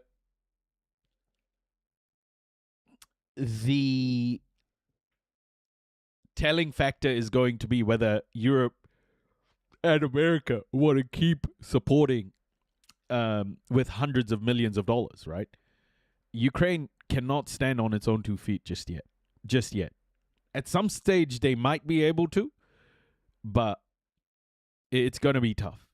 And unless Europe gets into this war in a bigger way, it's going to be bad for Ukrainians. Well, Russians too, but Ukrainians are going to keep losing land. When I was 20, I thought we would grow past war. Now I have no faith. There's no chance we're going to grow past war. Absolutely no fucking chance. Okay, let's look at Kushner meets Netanyahu. Does hitting inside Russia get the populace to turn on the war and possibly Putin? No, I think hitting inside Russia strengthens Russian resolve. Just like in World War II, Soviet society was pretty fragmented. When Hitler decided to invade, even then it was pretty fragmented because Stalin didn't have a plan. And people started dying in there, and soldiers started getting taken as prisoners of war. And then Stalin gave the speech to unite the country, unite the Soviet Union. And they defended their land. I think Russians, at some stage, this is like Iran, right? Have fun. This is like Iran. I think there are many people in Iran who reject theocracy. I seriously do. And who reject monarchy. Right? I think there are many people who reject these different ways of governing. But right now, with America threatening the existence of Iran, the people are more united than ever. So the more Ukraine attacks within Russian territory, I think the more it will unite Russian people. I don't think it'll be seen as weakness, but an existential threat. And at that stage, I think, you're not going to see Putin being overthrown. Just like the theocratic government in Iran hasn't been overthrown. The resolve has grown, has strengthened. For more than 4 hours, U.S. envoy Jared Kushner pressed Israeli Prime Minister Benjamin Netanyahu to move forward with the best way to encourage government change, in my opinion, is to get out of the people's way. The more you attack countries like this, the more you bomb people, the more you attack countries, the more united they're going to get, and the leadership is going to stay, right? The leadership is going to continue to stay. Right now, with Russia, with NATO's moves in the past of basically getting Ukraine on board and all of these various moves by Europe, it made Putin unite the country in that way. So any aggression against dictators like Putin only strengthens their staying power. the Gaza peace plan. Fresh from a rare meeting with a senior Hamas official, Kushner was sent to Israel today to get Netanyahu on board with Trump's 15-point plan. He urged the prime minister to, quote, not create obstacles. That is according to one Israeli source. But with elections looming in Israel, Netanyahu appears unpersuaded. Over 1,200 Palestinians have been killed since the ceasefire was agreed to 10 months ago, and the future of Gaza still hangs in the balance. For more on all of this, let's bring in CNN's Jerusalem bureau chief Oren Lieberman. Putin is losing popularity now. Well, that's what they said about the Iranian government, right? Like, how do you know he's losing popularity? Like, obviously people don't like war, but I think they're more united than they've been before. And this is where Europe is going to get fucked. It's this delusional thinking that keeping Ukraine fighting is going to be a good outcome for Europe. It's not. Europe needs to intervene. Europe needs to do something in order to stop Russia. But Europe is not going to get involved. Europe is just going to sit back and relax and think everything's going to be fine. Those people can take care of it. Those people can take care of it, kind of thing. But Ukrainians are going to be thrown at the front line. Their bodies are going to be used as human shields. And Ukrainians will not give up. Of course they won't. And I don't doubt that at all. It's more, I don't think Europe is helping Ukraine enough. I think they should call Putin's bluff and put boots on the ground and just drive Putin's army back. Lieberman. So, Oren, it is reported that in addition to Jared Kushner and the Prime Minister, Trump's Gaza envoy, Nikolai Mladenov, and former British Prime Minister Tony Blair and U.S. Ambassador Mike Huckabee were in these meetings that the Israeli Prime Minister's office described as deep and constructive talks. The takeaway appears so far that Europe's prerogative is to keep the war going for as long as possible. Because for Europe, the biggest threat as perceived by Europe is Russia.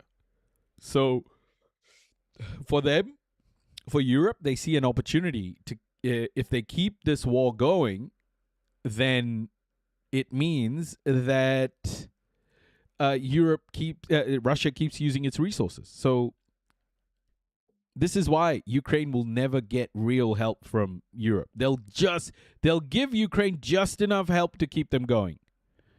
They'll just top it up ever so slightly. They'll just keep topping it up ever so slightly and not give them real help. I feel this is an option for Trump. If in war, no election, of course, will not work. But we are off the map as far as presidency goes. Yeah, I don't count that out at all. That Trump wants to start like a wider war to stay in power. I mean, I don't discount that at all. I think on the EU side, it's really fear of escalation. No, I think that's bullshit. I don't think there's fear of escalation. I think Europe is doing what Europe has always done. Used the bodies of what Europe considers Untermensch in order to protect European borders. I mean, in World War II, they used black and brown bodies in order to protect Europe. So let's be real. This is what Europe has done. This is a pattern. Israel can continue to carry out targeted strikes in Gaza while working groups get stood up, one on disarmament, one on sanitation and clean water. I don't think anyone in Europe wants the war to go on. But that's the thing, though. Like, if you don't want the war to go on, you have to get involved in the war. Are you ready to do that? There is pressure on Putin to act more aggressively. Russians are losing patience. Yeah, I agree. He is going to. There is a September offensive that is being talked about. There is a September offensive that Putin is talking about. There is no doubt Putin is trying to break the front lines. Putin isn't going to stop this. Europe is involved. They need to stop being proxies.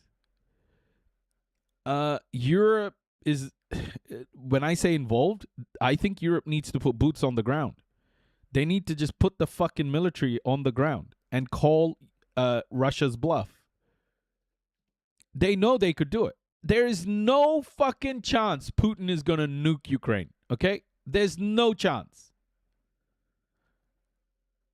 There is no fucking chance Putin is going to use nukes, especially on his own border. Call Putin's bluff.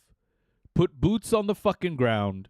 It's time for Western Europe to grow some fucking balls and do something. Otherwise, the war will come to everyone's doorstep. It's fucking stupid. Finish what you started. Get Ukraine into Europe, put them in NATO, or shut the fuck up.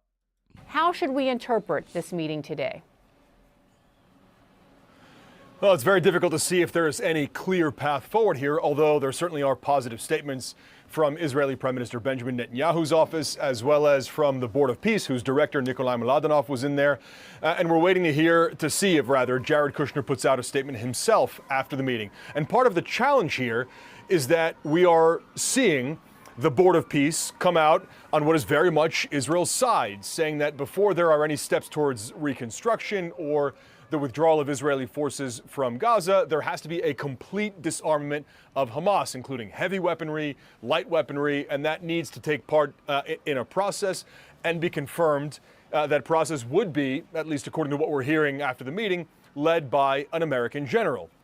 Israel has refused to conduct any sort of withdrawal until the complete disarmament of Hamas. And it's because of that that we saw Netanyahu reject the 15-point peace plan that President Donald Trump hailed as a major breakthrough at the end of last month. The challenge there is that though Hamas has, at least in principle, agreed to a disarmament plan, they've made clear they're not doing that unilaterally. They're not willing to simply do that on their own, with no sequence withdrawal of Israeli forces and with no halt to the near daily Israeli attacks in Gaza.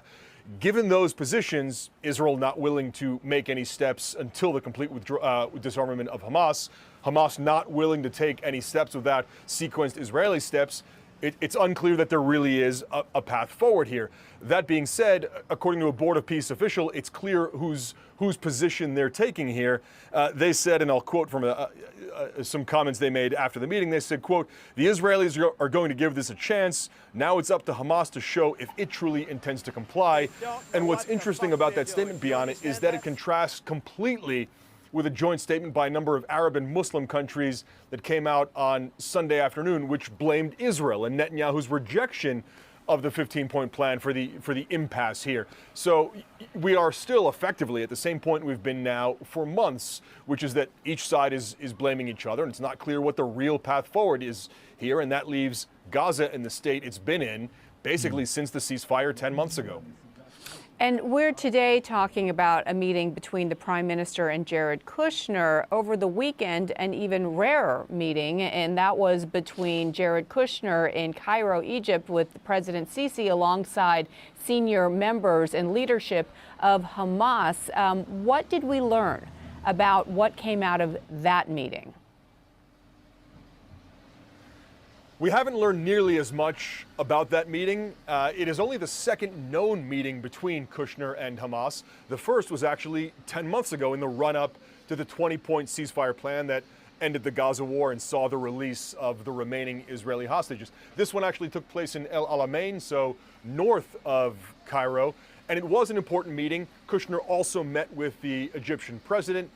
Kushner is trying to get, and he was also joined by Nikolai Mladenov, Kushner is trying to get concrete steps forward here. They're trying to move forward on what is a very stalled ceasefire plan. There's been little movement on the 20-point plan since back in October, effectively since the release of the hostages, an exchange and release of Palestinian prisoners. And that, frankly, is why there had to be another 15-point plan that was put out at the end of July.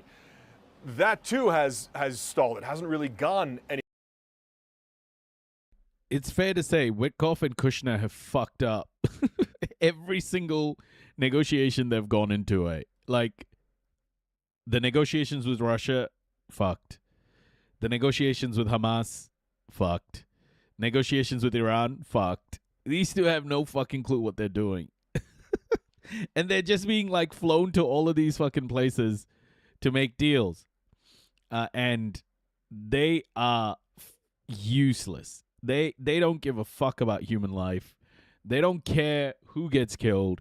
They don't care how many people get killed. They are the most ridiculous fucking people to be doing this. Like, look at these two. Look at these two. They don't give a fuck about any human beings. My disappointment Kushner is looking immeasurable. And my day is ruined. I feel like you found all the blip sounds. Nice, Matt. The Trump administration is looking for some sort of actionable plan here to keep this ceasefire alive. And though it may not be officially dead, it's not clear that it's really moving forward at this point.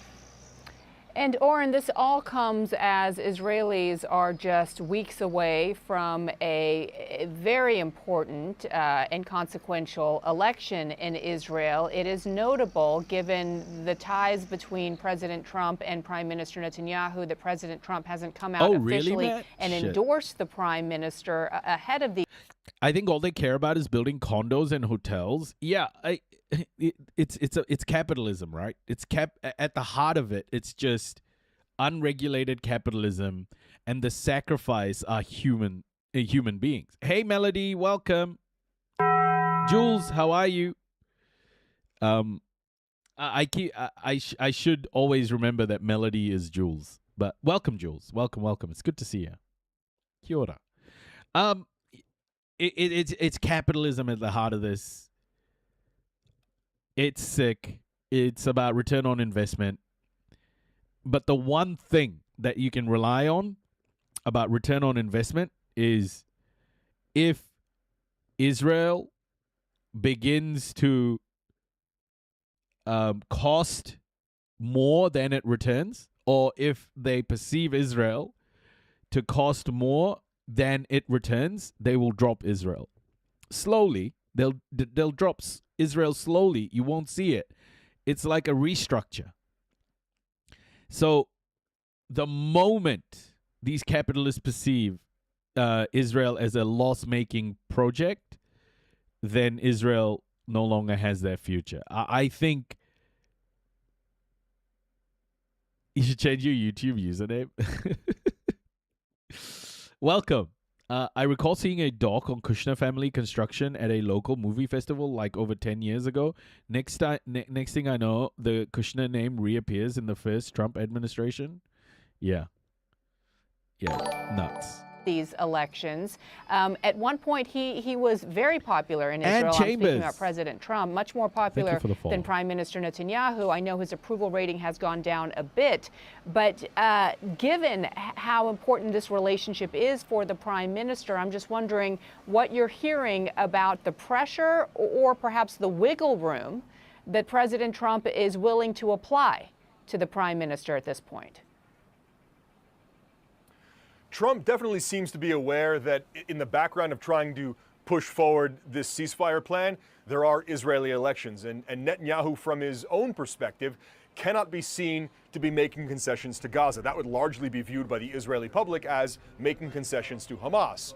Netanyahu notably 3 years ago promised a total or complete victory over Hamas, and that has very much failed to materialize. So making concessions towards Gaza and Hamas right now could potentially be very damaging to Netanyahu. In fact, according to an Israeli source familiar with the discussions between Kushner and Netanyahu that said man any should concessions be now arrested would be, quote, immediately. problematic for him to make.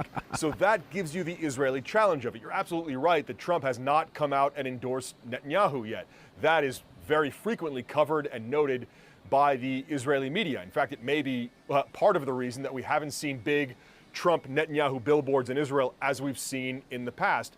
Trump, you're right to point out, is not nearly as popular as he was. In Israelis' view, the ceasefire with Iran and the agreement with Iran as largely American capitulation to Iranian demands. And that all factors into how Netanyahu views the politics around not only Iran, but also the ceasefire with Gaza. And he's not likely to make any major steps, potentially any steps at all, towards Gaza and towards the ceasefire plan ahead of the elections. They did agree to stand up 2 working groups on sanitation and on disarmament, but those are working groups, and we'll see if they deliver anything anytime in the next few weeks or months. Kushner is not a formal government employee, and Hamas... The one thing with this Board of Peace that's become very clear is whatever the West chooses to do goes. The West will tell you things like keep politics out of sports, and then the FIFA boss will join the Board of Peace. You know, I think this moment has truly dismantled any semblance of Western morality. It's a mirage. Western morality is a mirage. Western standards are a mirage because they never applied to certain types of people. Hey, Michael, welcome. 95 stream streak, Michael? Holy shit, keep your clothes on. You're just running around naked now. Us as a group we did not used to deal with directly as they were deemed a terrorist group. What do you think is remarkable about this face-to-face meeting? I got to tell you, Audie, it is a real stunner. It is shuttle diplomacy of a nature, but it's also a political move by the president.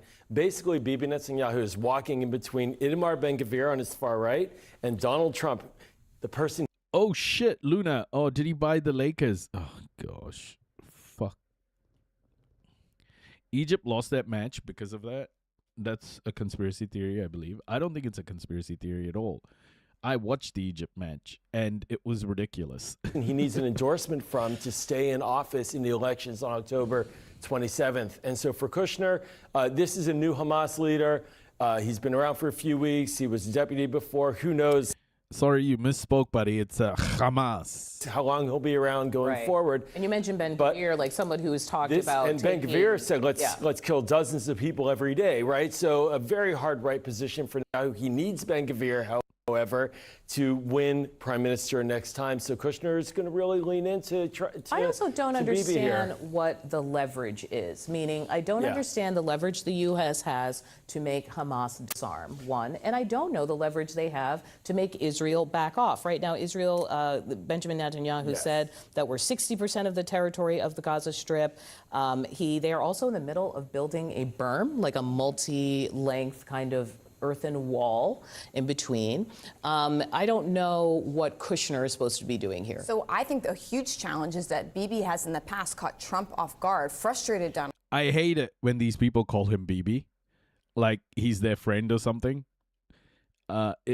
Maybe they are his friend, but calling him Bibi, a fucking war criminal with his nickname, terrible. Donald Trump with military actions that he's taken. And so this is a very clear example of the fact that Kushner is not going in with the U.S. and Israel in lockstep trying to convince Hamas on this 15-point plan. He's actually going into both right now, trying to convince both on the 15-point plan that's within the best interest of the United States.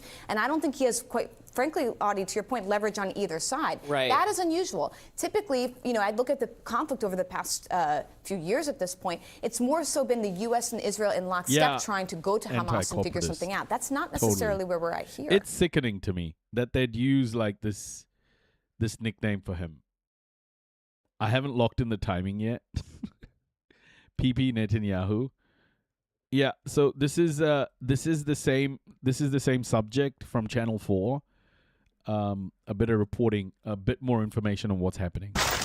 In Gaza this weekend, they mourned the death of a 14-year-old boy they said was shot by Israeli troops. Suhail Shalouf's mother says he was walking to his aunt's house, close to the so-called Yellow Line, the front line for the soldiers who occupy most of the Gaza Strip. They installed a yellow line, but it's not a yellow line. It's a line of death. Bullets reach our tents. What is our crime?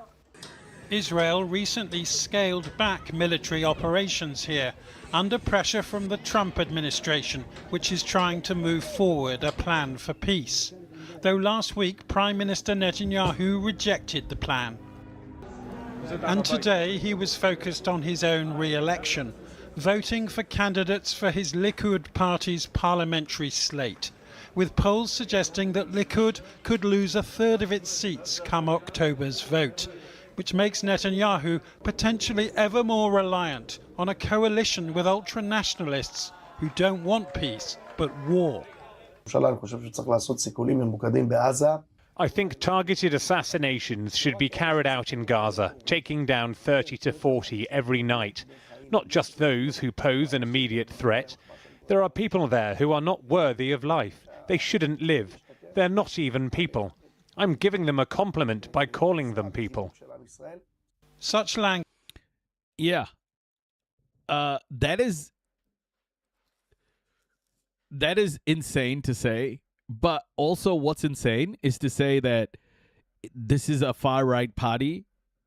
How can you enable an apartheid state, ethnically cleanse, keep people in a concentration camp for 70-odd years, and not understand that the society in Israel is this way? You know, they vote for they vote for war unanimously in polls, poll after poll. They have Israelis have voted for violence. So like to say it's Ben-Gvir and his party only is fucking insane. Language makes Jared Kushner's mission to Israel unlikely to achieve much. He was filmed with President Herzog. I don't agree that there is anything called liberal Zionism. I think liberal Zionism is an absolute hoax. It doesn't exist. How can you be a liberal fascist? Today, but notably not with Netanyahu himself. An Israeli official said there was no breakthrough on Gaza's future, that the Israelis would not withdraw and would continue their attacks when necessary. So though Mr. Kushner met Hamas's new leader in Egypt yesterday, there seems barely any sign of progress. Meanwhile, in the West Bank, 2 Palestinian families have been trapped on this windy hillside for more than a week. The village of Kusra, under siege from Israeli settlers, also under the protection of occupying Israeli soldiers. Though for Aisha Hassan, it doesn't feel like protection at all. The soldiers are stationed at my brother Yusuf's house, she says. They keep yelling and singing all day. On Saturday, Aisha managed to film an Israeli soldier who had moved in next door, while the families inside remain pawns in a dangerous political game. A battle for this land and for power, because Israel's Prime Minister hopes to win re-election with the backing of Jewish settlers who also live here. This morning, the settlers returned to the outskirts of Kusra in defiance of the Israeli army, which last week declared this a closed military zone. And the handshakes exchanged between soldiers and settlers were hardly reassuring to the Palestinian who filmed this. My brother sent me this video. That's terrifying. That just happened like an hour ago. And they meet the soldier. They're shaking hands with the soldiers. That's just happening today. Nor does it reassure Louis Riddy, a Palestinian American from Ohio who's flown into Israel in the hope of joining his besieged family in the West Bank. So I'm terrified. I'm asking the U.S. official, the embassy, to provide me protection and remove the settlers permanently from our village and my area. Tonight, Mr. Riddy reached Kusra village and his relatives. A small win for American officials who had urged Israel to intervene. But it's not enough to advance Donald Trump's plans for peace in the Middle East. Jonathan Rugman reporting. Meanwhile, Donald Trump has apparently opened up a whole new front in his war with Iran, threatening to bomb Oman if they got in the way of his peace talks, while Tehran has threatened to go on the offensive. Well, let's get more now from our U.S. editor, Anushka Astana in Washington. Anushka. You know, in many ways, I think there are parallels between what is happening in Israel, Gaza, and what is happening in relation to Iran. In both cases, we had deals announced to much fanfare, but then you realise that really they were only the beginning of negotiations which increasingly seem intractable in both cases. I mean, on terms of Iran, the deal that was signed at the Palace of Versailles, the Memorandum of Understanding, it had a 60-day deadline, which runs out today. But in truth, that deadline is irrelevant by now because the deal fell apart long ago. Both sides basically say that it is dead. The Iranians say that the negotiations never even began. And in terms of the Strait of Hormuz, which was at the heart of it, well, on that, there has been no real movement. Now, Donald Trump was speaking to Fox News today, and I can't quite get where his head is at because he gave contradictory statements. On the one hand, he said, I'm not in a hurry. This can go as long as we want it to. On the other hand, he said that Iran should lift the white flag of surrender, and he was threatening, as you say, to an ally, to Oman. Oman and Iran have been talking about how to get ships transiting through the Strait. Donald Trump basically said to this Fox News reporter that he is prepared to bomb the S out of Oman. Now, I was talking to Alan Eyre today, who was a former negotiator on the Iran deal in 2015. He says the way that Donald Trump is speaking is probably a sign of his own frustration. No one really expects America to bomb Oman, but it is a sign of what is real, that there are no good options right now for the president. And that's not the only ally he's been threatening to bomb, right? Yeah, I mean, if you are an ally of the US, line up right now because Donald Trump is quite frustrated at the moment. And his frustration right now is being aimed at South Korea. It began with a Truth Social post in which he basically said that he doesn't want to signal hostility to North Korea. And so he wants to scale back on joint military exercises between the US and South Korea that have been going on since the 1950s. He made clear in his Truth Social post that he's angry with South Korea because they did not support him on Iran. In the last half an hour, he's been asked about this again at the White House. Have a listen to his response. I called him, I said, would you like to give us a little hand? We don't need help with Iran, but if you'd like, give us a hand with Iran. He said, no thanks. And I said, wait a minute, we have 39,000 soldiers over there guarding you from Kim Jong-un, your next door neighbor, and you're not going to help us on a very easy military operation in Iran? That's strange. No, we'd rather not get involved. I say, well, why are we involved in helping you? Yeah, good question. Why are you involved in South Korea, Trumpy? Why is the United States involved in South Korea? Also, why is the United States involved in Taiwan? Why is Japan an American base, military base? Why? Why is America involved in all of these places? Great question. I think he's getting somewhere, folks. I think he's getting somewhere. It's not that the South Koreans were like, oh, America. Or the Koreans were like, oh, come here, please. And, just blow shit up. Kill over 1 million people. Yeah, that's what we want. I think he's starting to understand slowly. It's like Trump has to be the dumbest president ever, and that is saying something. I think Trump has done more to dismantle American imperialism than anyone else. The Democrats would come in and they would reestablish American imperialist policies around the globe. Donald Trump is too fucking stupid to understand. Maybe he's doing the world a service. Fuck. This is so weird, man. Which sounds a lot like tit for tat, doesn't it? It sounds like a president who is frustrated by this ongoing war in Iran, a president who knows that petrol prices here in the US have gone up and people are feeling the pain of them. And because he is lashing out in this way, it also leaves people unsure about what might happen next when it comes to the Middle East. To put it mildly. Anushka, thanks very much indeed. Well, earlier I spoke to Barbara Leaf, a US diplomat who served as Assistant Secretary of State for Near Eastern Affairs, under Joe Biden. I began by asking her what she thought Jared Kushner and Benjamin Netanyahu had talked about in their long meeting. It's reported that they were in that meeting for 4 hours, so it kind of tells you all you need to know about how how fraught the situation is. This is a particularly fraught moment for the administration to be wading back into the Gaza issue.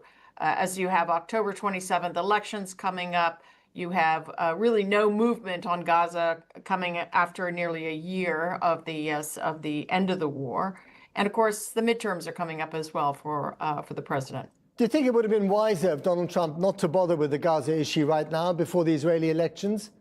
Well, wiser? I mean, what should he focus on? Iran? Yeah. Well, most would argue. That's the point. Yeah, isn't it? most would argue that's the most important thing. Yeah. So, but wherever he looks, it's a disaster, right? So, you know, his best friend in Israel is not listening to him. He'd rather listen to the to the people in his own coalition. And then you've got, you know, the people that he's supposed to have pulverized in Iran who are calling the shots. Well, and also, Matt, what you didn't notice, was that before Jared Kushner met with the prime minister, he met with the leader of Hamas, along with several of partner diplomats in the room, which is a pretty extraordinary thing in its own right. He did not meet with the Palestinian Authority, so it's an interesting choice, but not much out of that meeting as well. And whatever came out of the meeting in terms of further movement on the critical issue demilitarization, it's clear that Prime Minister Netanyahu isn't buying what the administration is selling. And is that because he's afraid of the coalition partners that he needs to stay in power and that he might need again after the elections? He's being battered by the various opposition leaders who are running against him on every issue, on every foreign policy issue on which he has claimed strength, starting with Iran, but also Lebanon, Syria, and of course, Gaza, the West Bank. And of course, Is this lady pro-Trump? I don't know, Jules. Potentially. His own coalition is quite far to the right and puts quite a bit of pressure on him as well. She could be a liberal because, yeah, liberals and fascists are pretty close. I just want to know what you think of what the security minister, Itamar Ben-Gvir, has been saying in a podcast with one of the former hostages, that 30 to 40 Palestinians in Gaza need to die every day, even if they're not, you know, Hamas operatives. What do you make of that? Well, to state the obvious, but I will, it's horrendous. But everyone has become totally sort of used to this kind of really revolting language from Ben-Gvir. The remarkable thing to me still is that Netanyahu makes no attempt to muzzle him when he says things that are clearly in the realm of war crimes. And why doesn't he? What do you mean? Like muzzle him? Bro, Netanyahu has an ICC arrest warrant. Fuck.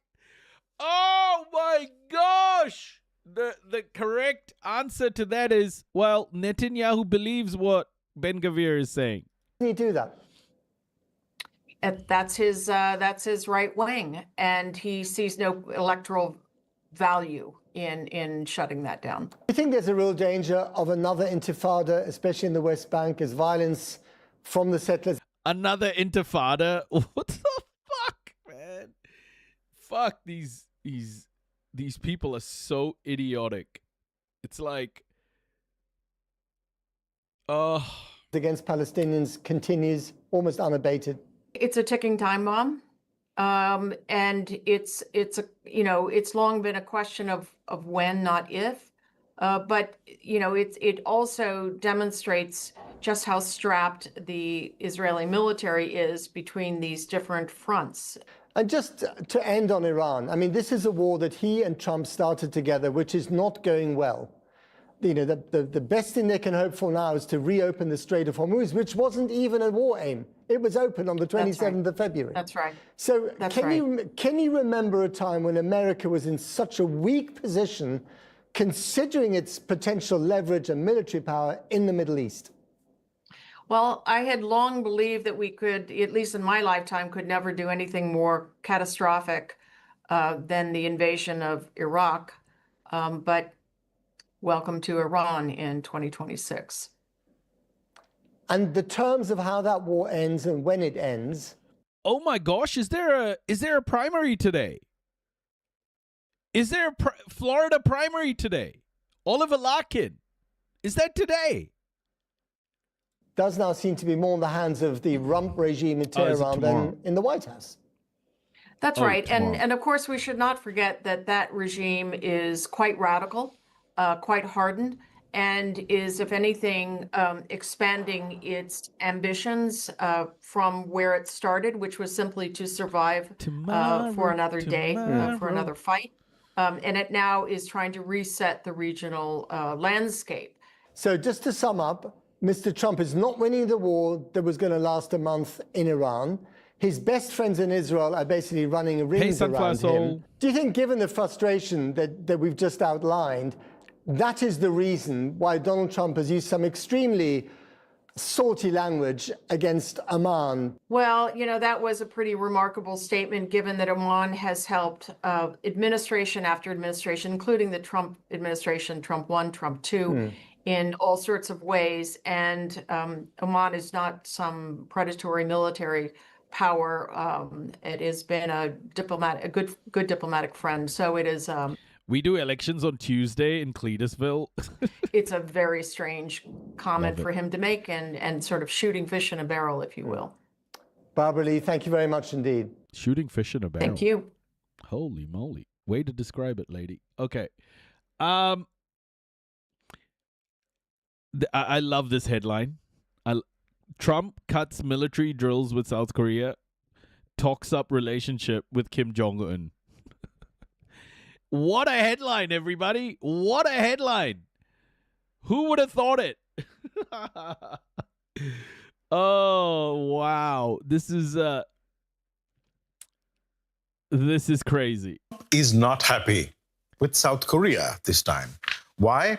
He says annual military drills with the country are too costly and because North Korea doesn't like them. He posted on Truth Social that joint military drills with South Korea send a, quote, totally inappropriate and hostile, unquote, signal to North Korea, with whose leader Kim Jong-un, he has a, quote, very good relationship, unquote.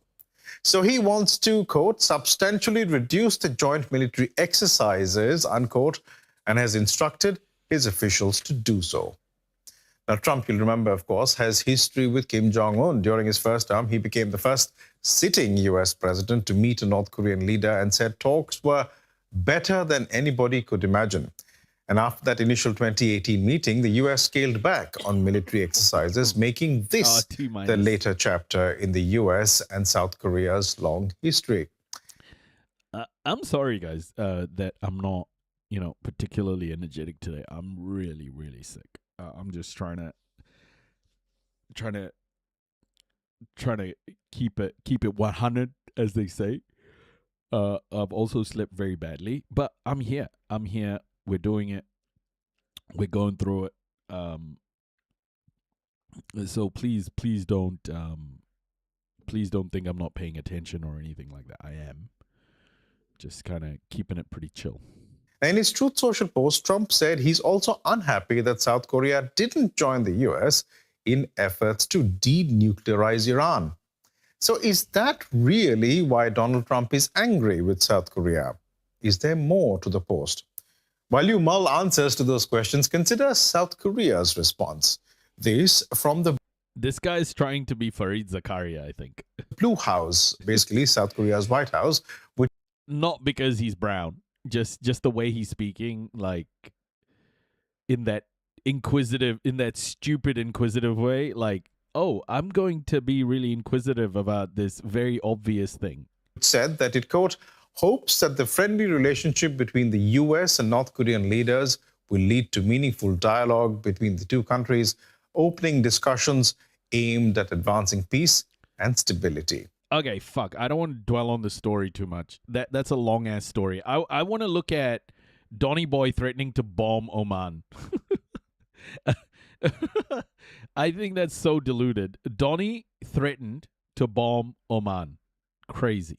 For President Trump as a window formally closes in the war with Iran. Today marks the end of the Memorandum of Understanding, as it's called, and its 60-day deadline for peace talks between the U.S. and Iran. This morning, there are no plans in sight to end the war, and while it's not clear what happens next, President Trump is lashing out. And one very unlikely target is Oman, a key U.S. ally in the Middle East and a broker in trying to seek a deal with Iran to try to reopen the Strait of Hormuz. This morning, the president tells Fox News, and I'm quoting the president right now, listen to this, "If Oman gets in the way, we'll bomb the shit out of them." Those are the president's words.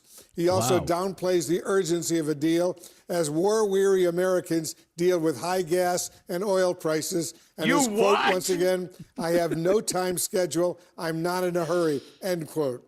CNN's Betsy Klein is over at the White House for us. Betsy, what are you learning this morning? Well, Wolf, back when the U.S. and Iran had reached that memorandum of understanding to stop the fighting, and it would kickstart a 60-day period for technical discussions on some of the thornier nuclear issues. That 60-day deadline has officially expired as of today. So where are we? The deal is effectively in shambles. The Strait of Hormuz, traffic there in that critical oil thoroughfare is essentially at relative standstill. And the president now issuing this new warning to a key U.S. ally, Oman, that has served as an intermediary in these talks between Iran and the U.S., particularly on the topic of control of the Strait of Hormuz. He says, quote, "If Oman gets in the way, we'll bomb the shit out of them." Again, the president's words there. And this appears to be an escalation with one of the U.S.'s most important allies in this region. The president also appeared to undercut top officials, including Vice President J.D. Vance and the press secretary Caroline Leavitt, who in recent days have suggested that getting oil prices back on track, the price of gas, is just as much of a priority for President Trump as ending this conflict and preventing Iran from having a nuclear weapon. The president posting this to social media earlier today. He says, quote, "The number one goal is and always will be that Iran cannot have in any way, shape, or form a nuclear weapon." The president also making clear here that he is not in a hurry to end this conflict. The midterm election says not factoring into his thinking. President Trump in a new interview this morning. This is so insane. I'm just gonna use the bathroom. I need to take a leak. Give me 2 seconds, guys. I'm so sorry. I just need to do this. I'll be back in a second. I'm gonna get a coffee as well. So get yourself a brew. Get yourself a brew, everybody. Actually, why don't we just spam the chat? Spam the chat. Just spam whatever you want. Spam it. It's your chat. Spam the damn chat. Spam. I'll see you in a second.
Global consciousness.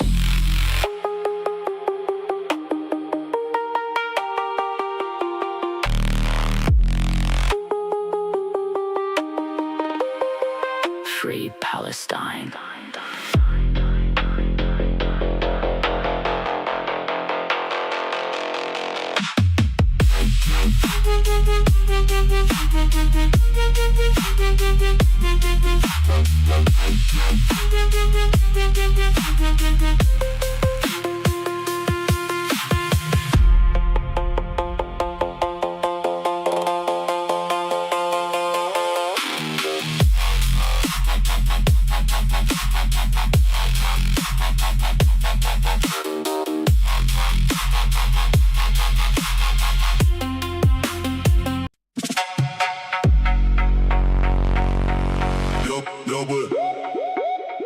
Consciousness.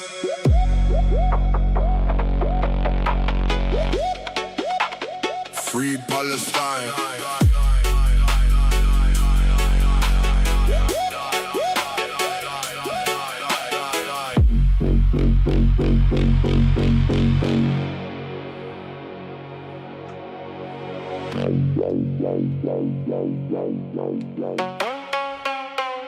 What up? Love this, fans.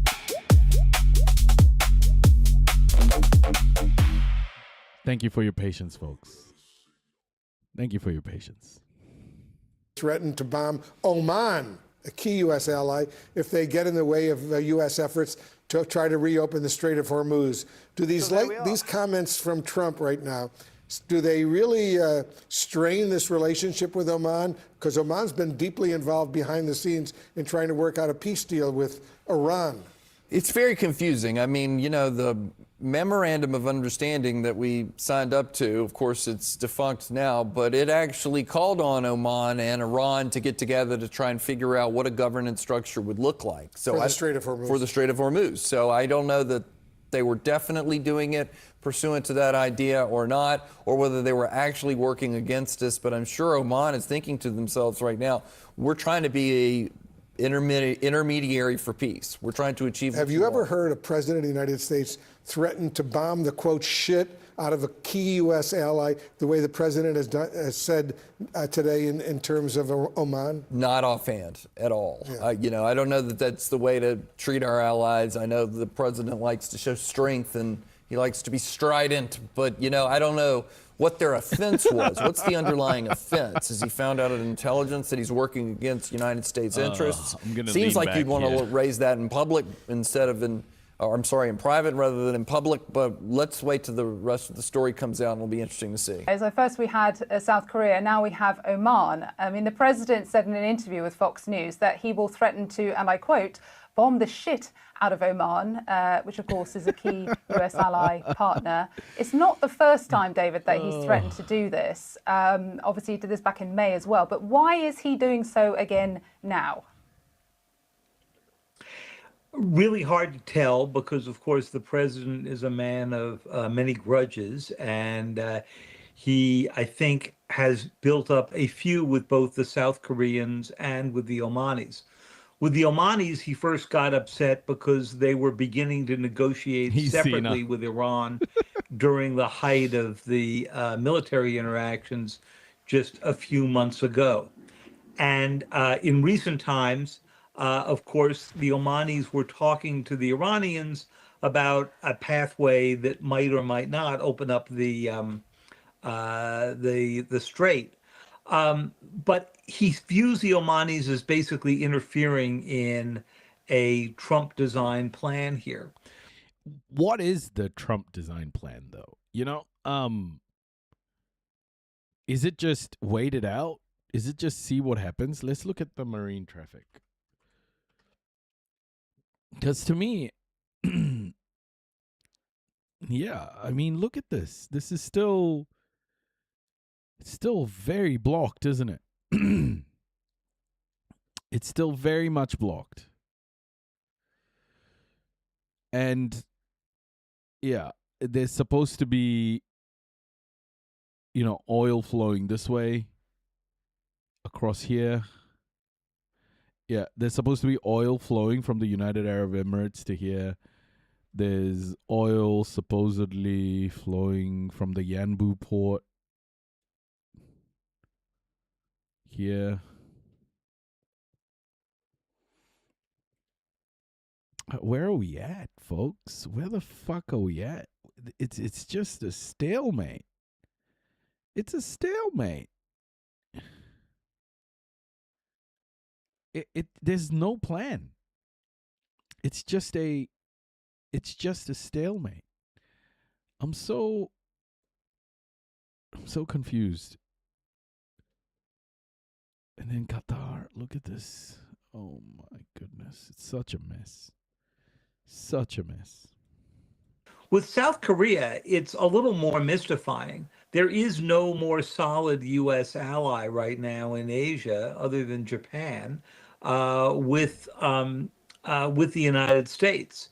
And yet the president is clearly hoping to reopen these negotiations that he had in his first term. The other thing that's happening again is the yen compared to the US dollar has just ticked up even more. Like it's just ticking back up to that 160 mark up here. This is when the intervention happened. We'll talk more about this, but you can see that the intervention hasn't worked in the yen as well. So what is Trump waiting for? What is America waiting for?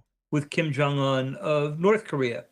And so he has chosen to sort of ignore the fact that Kim Jong-un has now got 60 or so nuclear weapons, maybe more, and missiles that can reach the United States, while he's, of course, continuing to talk about denuclearizing Iran.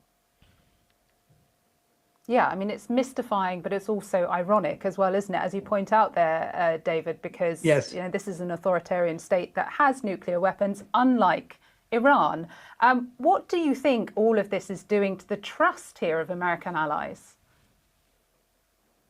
It undercuts credibility, and credibility is a really hard thing to both reestablish, even after President Trump is out of office. It would take a long time, I think, to make sure that allies began once again to trust Washington's word. And for places like South Korea and Japan, that is all the more critical, because what's kept them from getting their own nuclear weapons, what's kept them from doing their own separate military buildups independent of the United States, has been the assurance that the U.S. worked hand in glove with them. During the Biden administration, there was a lot of effort put into getting the Japanese and the South Koreans to work together. You may remember there was a summit meeting at Camp David and so forth to get rid of the long-running hostility, goes back to before World War II, between those countries, so that you had three countries sort of sewn up together, the U.S., Japan, and South Korea. And that is now sort of being undone. With Oman, that's a much touchier relationship, but one the United States is clearly going to need, because they are right opposite the Strait of Hormuz, and you want the Omanis on your side. Today was the deadline set for negotiations to conclude over Iran's nuclear program.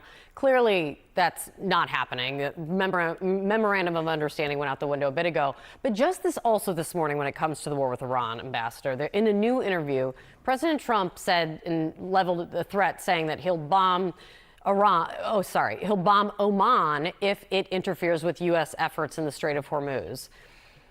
What do you do with that threat? I often in our conversations feel like you kind of are translating what you hear the president saying or trying to do with when he makes these threats. Should Oman, an ally to the United States in this conflict, take that threat seriously?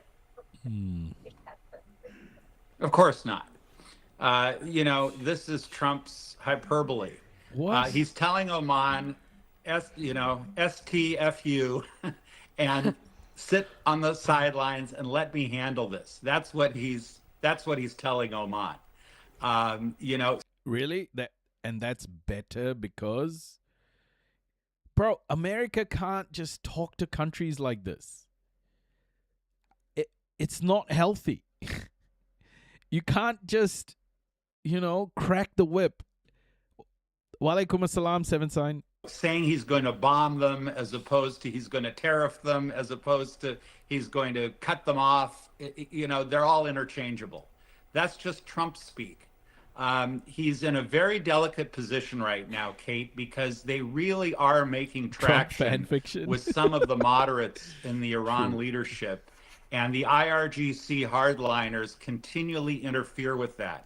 That's why you see these on again, off again, on again, off again announcements coming out of both the United States and Iran.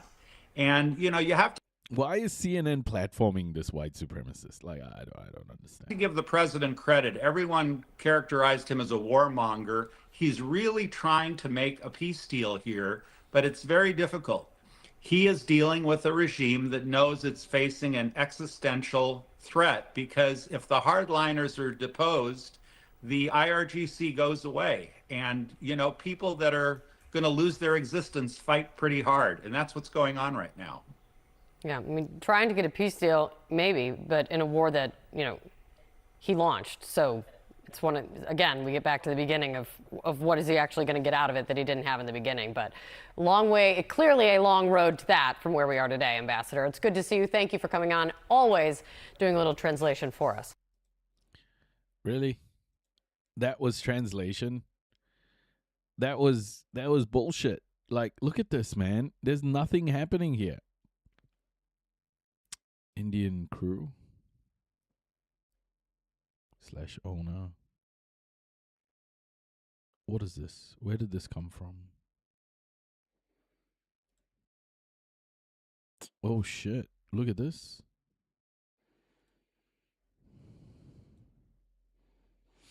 So, yeah, this is how ships are getting in. So they are still going through Iran's toll booth. They're definitely going through Iran's toll booth.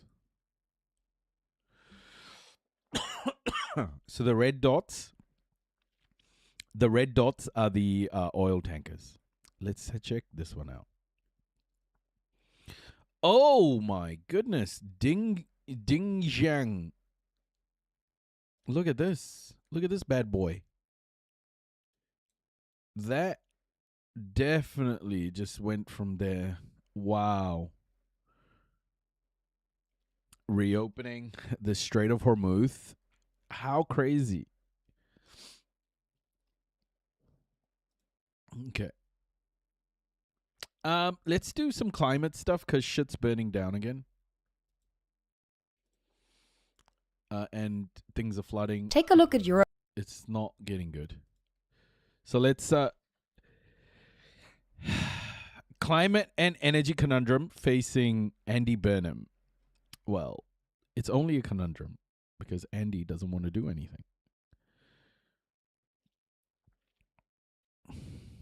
Aberdeen is the heart of the UK's energy industry, and out there, 2 oil and gas fields at the centre of fundamental questions about our use of fossil fuels, the pace and price of the energy transition, and the cost of making the wrong choice in a climate crisis.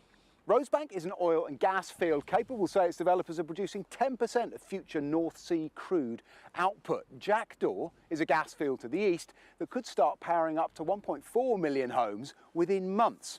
Both would have been supplying UK homes and businesses already, but for a legal challenge last year. With plans resubmitted and a public consultation now closed, their developer, a joint venture between energy giants Shell and Norway's Equinor, want the green light. The impact is insignificant in global terms, in terms of the environment. The difference with Jackdaw and Rosebank is the tax is paid here, the jobs are paid here, the apprentices are employed here, and the supply chain is supported here. And that's what we want everyone to focus on. Saying yes to Rosebank and Jackdaw would appear to breach the spirit, if not the letter, of Labour's manifesto commitment to ban new North Sea drilling. And it is the case that the oil and gas pumped from Rosebank and Jackdaw and traded on global markets will not cut energy bills and have only a marginal impact on our energy independence. We will still need imports. But it's also true that even with the most rapid transition to renewables, and the UK's has been among the quickest in Europe, we will rely on gas in particular for decades to underpin a grid based on intermittent sun and wind power. So does it not make sense to use what we have on our doorstep with the benefits to jobs, local economies and tax revenue rather than... Well, if you're not going to have, land to fucking stand on, if you're going to heat yourself into oblivion, yeah, it doesn't make sense, buddy. It just doesn't, Paul. Because emissions are bad. Relying on imports in an uncertain world and effectively exporting our... I can't believe this guy is still trying to be like, okay, well, we're trying. So why aren't we allowed to just pump more CO2 into the atmosphere? This is the kind of bullshit that's going to continue until we're all drowning. Our emissions in a parched and scorching summer that's brought the reality of a changing climate to every corner of the UK, including the Cairngorms, 50 miles from Aberdeen. Many believe that would be a betrayal. No one's saying turn off the taps today or even turn off the taps next week. There's already a huge amount of oil and gas consented in the North Sea coming on shore to the UK. The reality is, if we want security of supply and we want to be able to create jobs, protect jobs and tackle climate change, then we need to more rapidly get off of the fossil fuel addiction that we have now. The final decision rests with Andy Burnham and new Energy Secretary Miatta Fahnbulleh. And it will tell us much about the new government's balance between pragmatism and principle. And it will not be the last as we transition from an economy built on undersea riches to one based on wind and solar power above the waves. Yeah, this energy transition needs to happen in like the next 5 years, man. Honestly, I think we've fucked up our timelines. It needs to happen ASAP. At a time when the impact of climate change is undeniable, some researchers suggest we need to start work on far more ambitious approaches for tackling these problems. These proposals are often referred to as geoengineering. Science correspondent Miles O'Brien looks at one such concept to deal with the melting of glaciers and sea ice. It's for our series, Tipping Point.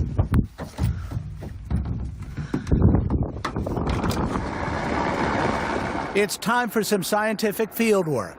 Fortunately, mathematician and climate researcher David Holland of New York University has a short commute. The glacier he is studying is right on his doorstep. It's life-changing. When you actually experience it and see it, it transforms it to something very real. This is Greenland's Jakobshavn Glacier, which has a peak flow rate of about 150 feet a day, one of the fastest moving glaciers on Earth. You're losing more than you're gaining. So it's like a bank account that's being dwindled down. He is joined by his partner in every respect, wife Denise Holland, the logistical genius that makes it all happen in this tricked-out scientific encampment.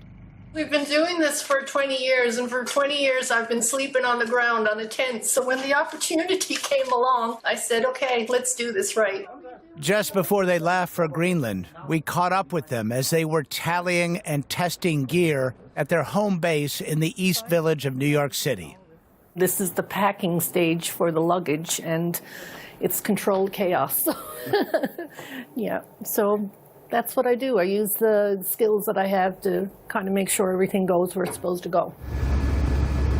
They're hoping to better understand the glacier's rapid retreat by gathering synchronous data from radar, seismic sensors, drones, weather stations, and satellites.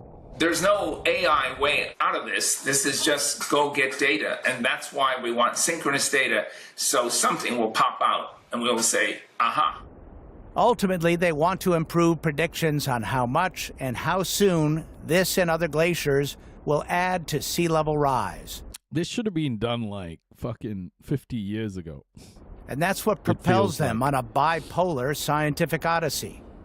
4 months before he set up camp in Greenland, I joined David on a voyage to Antarctica, to the Thwaites Glacier. The size of Florida, it and the ice it holds back store enough water to raise global sea levels by as much as 10 feet. And it is melting at an astonishing rate, losing about 300 feet of thickness every year. Undeniably, it's melting. Then the question is why? Warm, salty, dense seawater flows beneath a layer of cold, fresh meltwater, where it attacks the glacier from below, accelerating its melt. But researchers need more data to say much beyond that. We have a few measurements, a few snapshots, but we've never gotten the sustained measurement at Western Thwaites. Howland had hoped to deploy a sophisticated temperature sensor into the sea beneath the glacier. Unfortunately, the effort came up short. As the sensors descended, the super cold glacier ice grabbed them and wouldn't let go. It was a crushing blow. But David Haaland had another mission on his manifest for this cruise. 5 days after the sensor deployment went awry on the glacier, we were 80 miles away, and he was on the poop deck orchestrating the deployment of a pair of... Excuse me? What the hell is a poop deck? Robotic moorings. This goes first, right? Yeah, this goes first, and the line will go Come out. They are designed to continuously climb and descend on the rims of an underwater canyon that funnels warm water toward Thwaites. Haaland hopes the buoys will provide some initial data on the feasibility of a crazy-sounding idea. Could an underwater barrier, a so-called sea curtain, slow down the melting? He showed me a 3D scale model of the undersea terrain near the glacier. It's quite a coincidence that this particular slice of Antarctica is the place where the warm water is abutting up against the continental shelf break. Well, as long as they're consuming fossil fuels, look at Norway, for example. They're producing fossil fuels, but they're more advanced on the transition than any other European country. Only Sweden does better. For thousands of years, the continental shelf protected Thwaites from exposure to a strong, deep current of dense, warm water that circulates around Antarctica. But researchers believe climate change has altered wind patterns here, creating a pathway for deep, warm water to spill over the continental shelf and flow to the Thwaites grounding line. This is such a small region of the Earth that it just might be possible to block it and pinch it. The undersea canyon is nearly 60 miles wide. The twin robots will measure the depth of the warm water and the strength of the ocean currents, critical data for determining whether an underwater barrier is even feasible. This modification could potentially stop that warm water and block it up.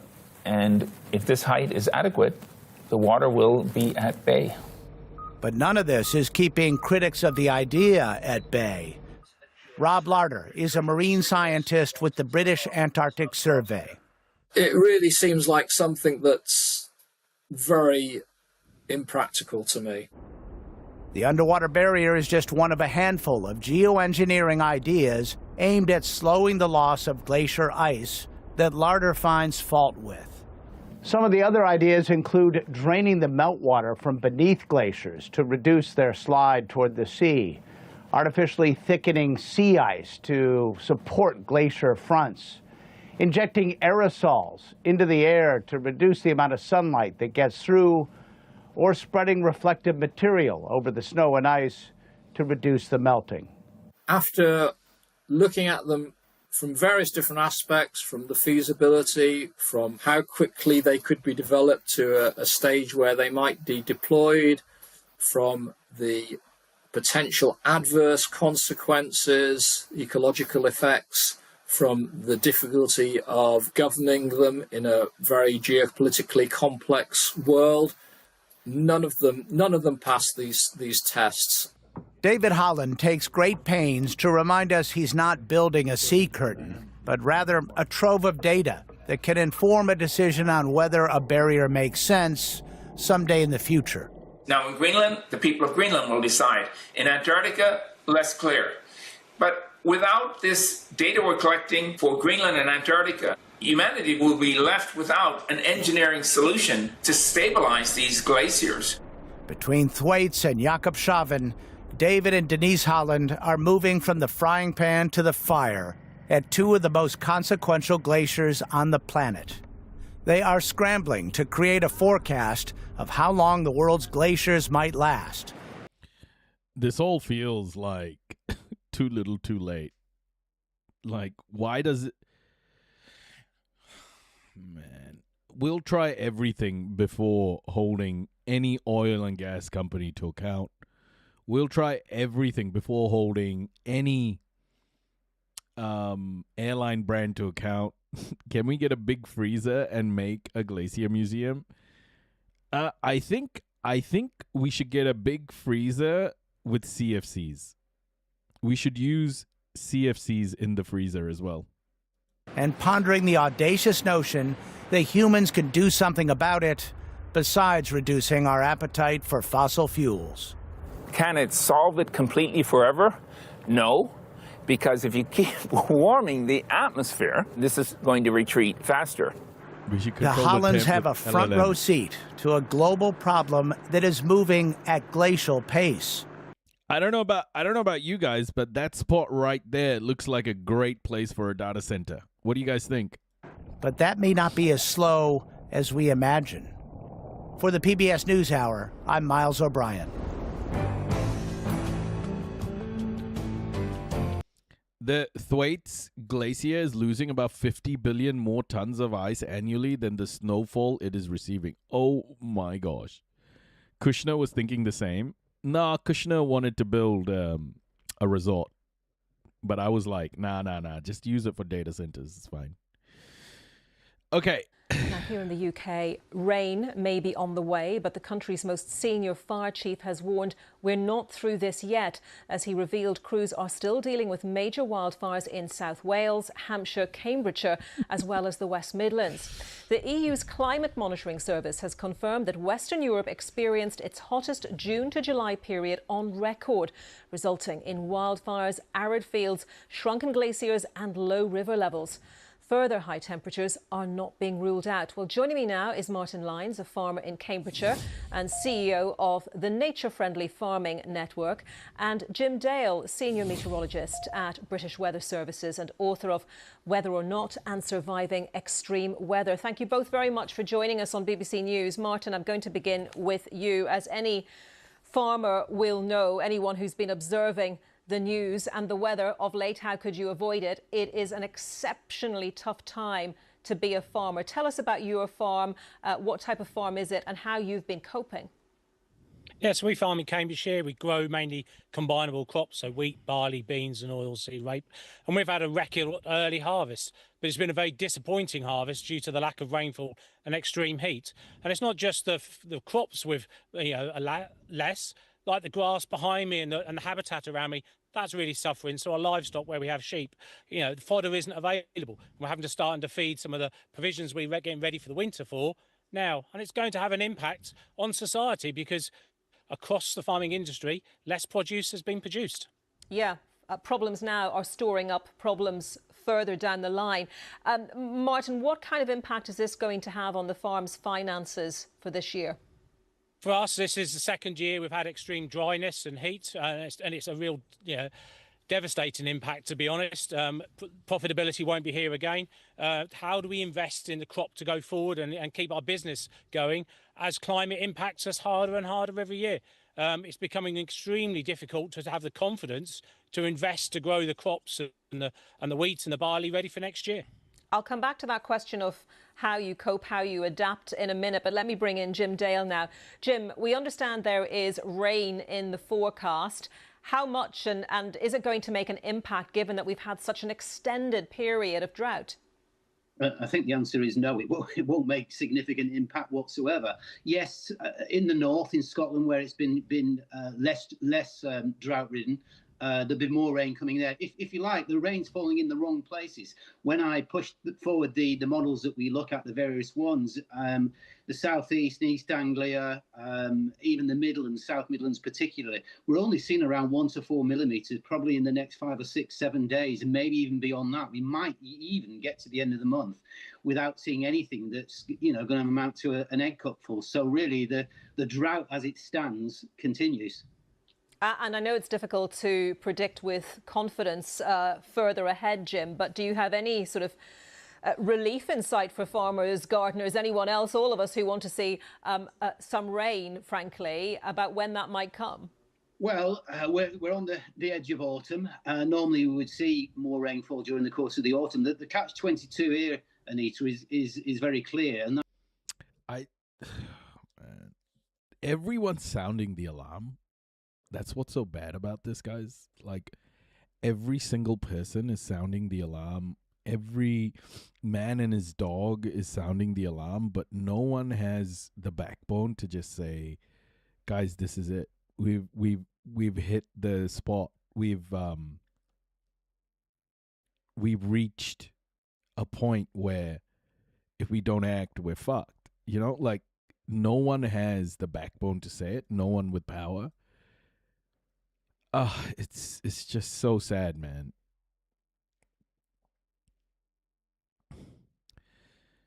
It's so fucking sad. That is, once the back of the drought breaks and we do see what I would call meaningful rainfall, a lot of that is going to come in terms of being very heavy. Flash flooding. We got very hard ground. The runoff is going to be straight, wherever it wants to go, the lowest point. And in which case, there's an immediate danger when we see these big downpours come. But I think as the time goes on, as we've seen in terms of what the climate is now changing into, we're seeing wet winters, we're seeing dry summers. I think we can basically say the same menu, perhaps not exactly the same every year, but certainly in terms of the general trend, will remain throughout the next several years to come. So, Martin, back to you and that question of as you try to plan ahead, what can you do when you're thinking about your soil, about the crops you plant, about the livestock that you keep and their food supply? Give us your thoughts on planning ahead for all of that. It kind of goes back to what we've already been trying to do, is improve our soil health using government-funded schemes. In England, it's the sustainable farming incentives to fund us to improve soil health. So when that does rain, it soaks into our soils and stays on our farm and not flushes off down to the rivers and dikes and away. But also change our rotation. We're growing a wider range of crops to try and build some resilience in. But also our grass species, have them more diverse. So some of those ones with deeper roots to try and build that resilience in. Because it's not just building it for the drought. We know rain will come, and unfortunately we need the wettest winter possible to be resilient for next year. So we're trying to hold more water in our landscape, dig ponds and clean out ponds. So, but we need you're actively doing that now, thinking, for example, of different grasses. Yeah, definitely. We've been trying to get rid of this. The evidence and the science has been clear. Climate change and impact is going to be affecting me as a farmer who farms outside. So I've been trying to get ready, but it's not been giving me enough resilience in these extreme heats. So we've got to think forward, holding more water in our landscape, diverse cropping, having our soil as spongy and as capable of soaking up water when it does fall, and then think about what else do we need to grow in the future. If this continues to come, do we need to start looking at some European crops and other crops? But we need to bake that into beg your pardon? To food security and food resilience. How do we feed the nation and deliver fibre, timber, water management and nature? One of the things I've seen on our own farm is the impact of wildlife not having water. So we need to think about pollinators and insects that may not be here in abundance next year. So important to the ecosystem, those pollinators. Martin, just a final one to you, if I may. You mentioned there consumers, the people, all of us who eat the products that you produce. What is the impact going to be this autumn and winter in terms of what people find in their supermarkets, their greengrocers, etc.? Unfortunately, a lot of the impacts are baked into the system now. Much of what we're harvesting or will be harvesting in the next few months won't be to the specification as neat and tidy and square or shaped as it should be. And you know what the craziest thing is? Like, the climate impact in Europe is now being reported pretty well. how much of the global south has been neglected because of this? Now you start thinking, like, how much of the global south is already pretty fucked and we're not reporting on it. It scares me, man. We need to take all the money and resources we spent on war and spend it on mitigation. Yeah. Yields won't be there. Unfortunately, costs will be going up. We'll be relying on other nations to be trying to import, but they've also been impacted. We need supply chains alongside government to make sure as much as the produce we produced in the UK is on dinners, plates and shelves for the UK consumer to consume. OK, Martin Lyons on his farm there in Cambridgeshire, and Jim Dale, senior meteorologist at British Weather Services. Thank you both very much.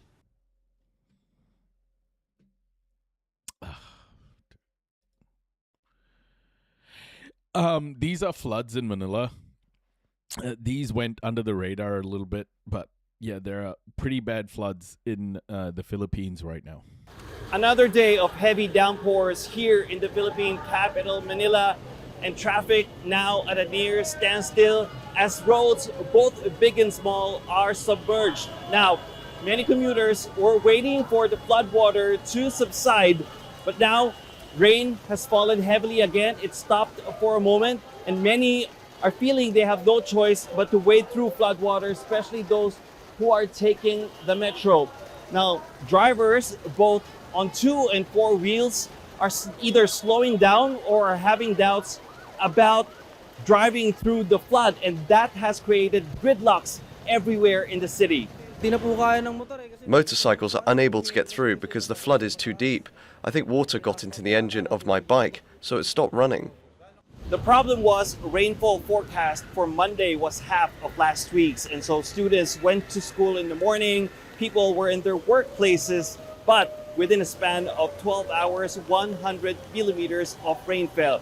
That's compounded what's already been a month and a half's worth of rainfall in the past 2 weeks, and it forced authorities to cancel government operations and classes midday. And so as you can see now, the line going up to the metro station is snaking down the street and is almost at a standstill, just like traffic.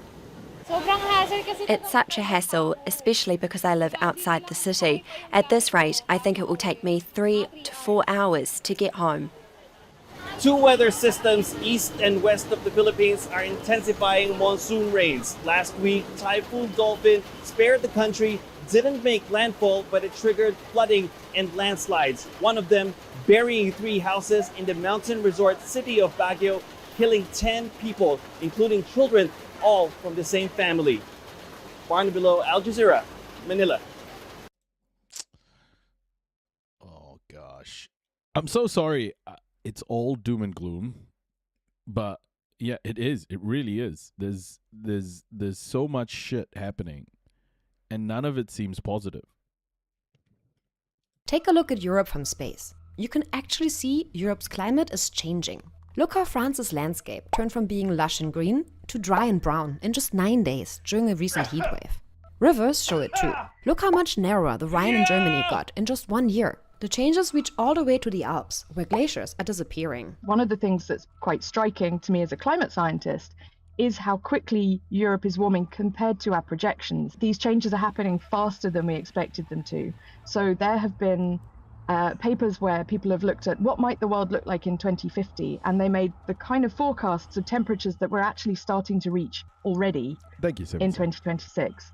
And that's quite scary. And it's not just about higher temperatures. What happens when Europe gets hotter is having knock-on effects across the continent. Higher temperatures pull more moisture from soils and vegetation. Land dries out, and rivers and reservoirs lose water, like here in Poland. Jak żyję 70, a tak jeszcze nie widziałem takiego poziomu wody.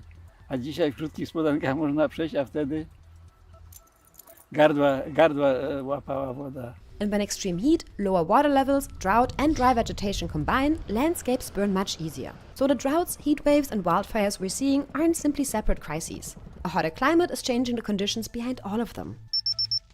A recent World Weather Attribution analysis found that human-caused warming has made the conditions fueling major wildfires far more likely across parts of Europe. And temperatures in Europe are rising actually more quickly than most other places on the planet.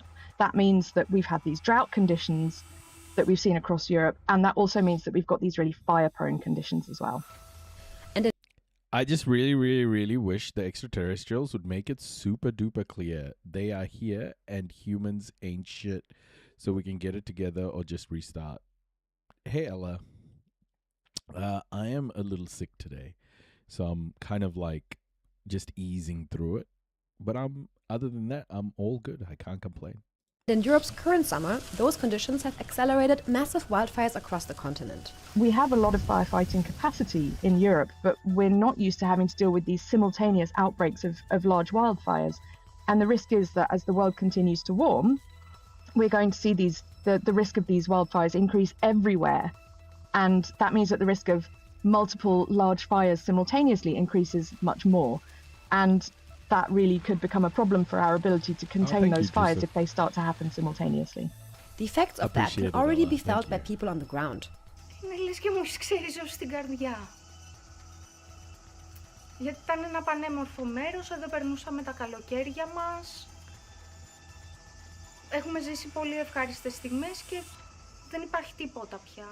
Europe's changing climate isn't something we can just see in forests, rivers and satellite images. We can also feel it in our homes and cities too, which are becoming dangerously hot. Ich sag mal, dies Jahr ist extrem. Die lang anhaltende Hitze, nicht mal kurz mal 40 Grad oder so. Ne? Jetzt German is such an aggressive language, eh? I just feel like he's swearing at me or yelling at me, even though he's just probably whispering and showing concern.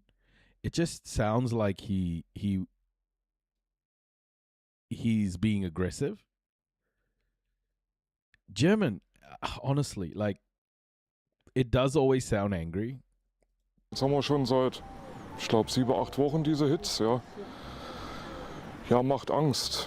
This summer has been particularly unusual in terms of how many heat waves we've had. The effect that climate change is having on all of those heat waves is just to make them a few degrees hotter.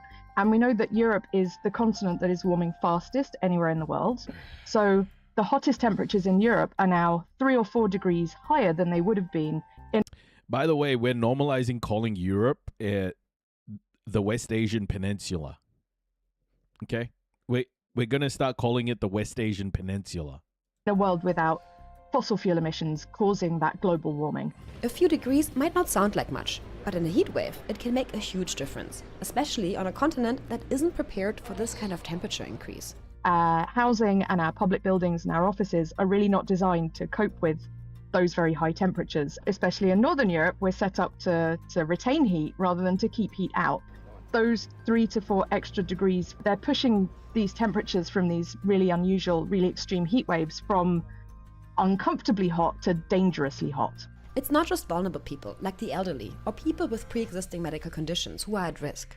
The temperatures that we're seeing now in Europe are dangerous even if you don't have those underlying conditions. And we've heard some really grim stories of deaths directly from the heat, of children in cars, of people being found in... I wonder what that winter is going to look like. Yeah, we're going to have a crazy summer here in Aotearoa, New Zealand, I'm sure. Winter in Europe, like end of this year, early next year, they are going to be, I think, quite bad around the world, because that's when this El Nino is at its strongest. And 2027 is already forecast to be the hottest year ever. So this is only the start of it, you know, like it's going to get worse from here. There may be dips in certain years, like certain years may feel more comfortable, but it'll just be, the spikes will be much higher. Apartments without air conditioning or outdoor workers. More than 10,000 excess deaths were recorded across Europe during just one heat wave in late June. So Europe faces 2 challenges at once: dealing with this new hotter climate and trying to prevent it from getting much worse. The WMO actually recommended last year that governments across Europe need to start preparing for summer heat in the same way that they currently prepare for the winter flu season. And I think that's a mental adjustment that we need to make in Europe, especially in Northern Europe, that summer is no longer about having a lovely time here, having an ice cream on the beach or a pint in the park. It's really, these temperatures are going to be dangerous, and we need to think about how we can prepare for that. For example, by cooling cities and buildings, protecting vulnerable people during heat waves, managing forest and water differently, and detecting risks earlier. The UK's mapping agency, for instance, uses location data to identify homes and infrastructure at risk from wildfires, floods, coastal erosion, and extreme heat. Yeah, I think we put ourselves in the position now where we are fixing rather than preventing. You know, we are reacting rather than being proactive. We're in that stage now. And I don't think we can go back to being proactive. I think the time to be proactive is over. Now it's like reacting to all of the bullshit that's going to happen. Invested in drone technology. So we have drones that do flybys of certain areas where we need that extra granularity. The important thing to remember is that what things look like in a few decades is completely within our control collectively. It depends completely on how quickly the world is warming, which depends on how many greenhouse gases we're putting into the atmosphere, and that is primarily driven by our fossil fuel emissions. So if we can get those under control and head towards net zero, we can stop increasing the rate of warming and we can do something about this. That just feels insane to say like now. We really fucked up the world. It's so sad. It's so sad. The level of damage every minute. Yeah. It is literally real time. We're fucking it up. Let's look at AI. Let's talk about AI. Because, you know. And speaking of millions of Americans. Because how serious? Why not? Millions of Americans will open ChatGPT in the next 10 minutes, and most of them believe it's making the world worse. Half the country uses AI now, yet only 16% of Americans think it'll be good for society. It is the lowest level of optimism any major technology has launched with. The people building AI call it humanity's greatest breakthrough. The people using it describe something closer to a hostage situation. So how did the fastest adopted technology of our lifetime also become one of the most hated? You might expect that it's the older generations that are pushing back on the new AI revolution. After all, every new technology has faced resistance from people who didn't grow up with it. But that's not what's happening. The biggest users of AI are Americans under 30.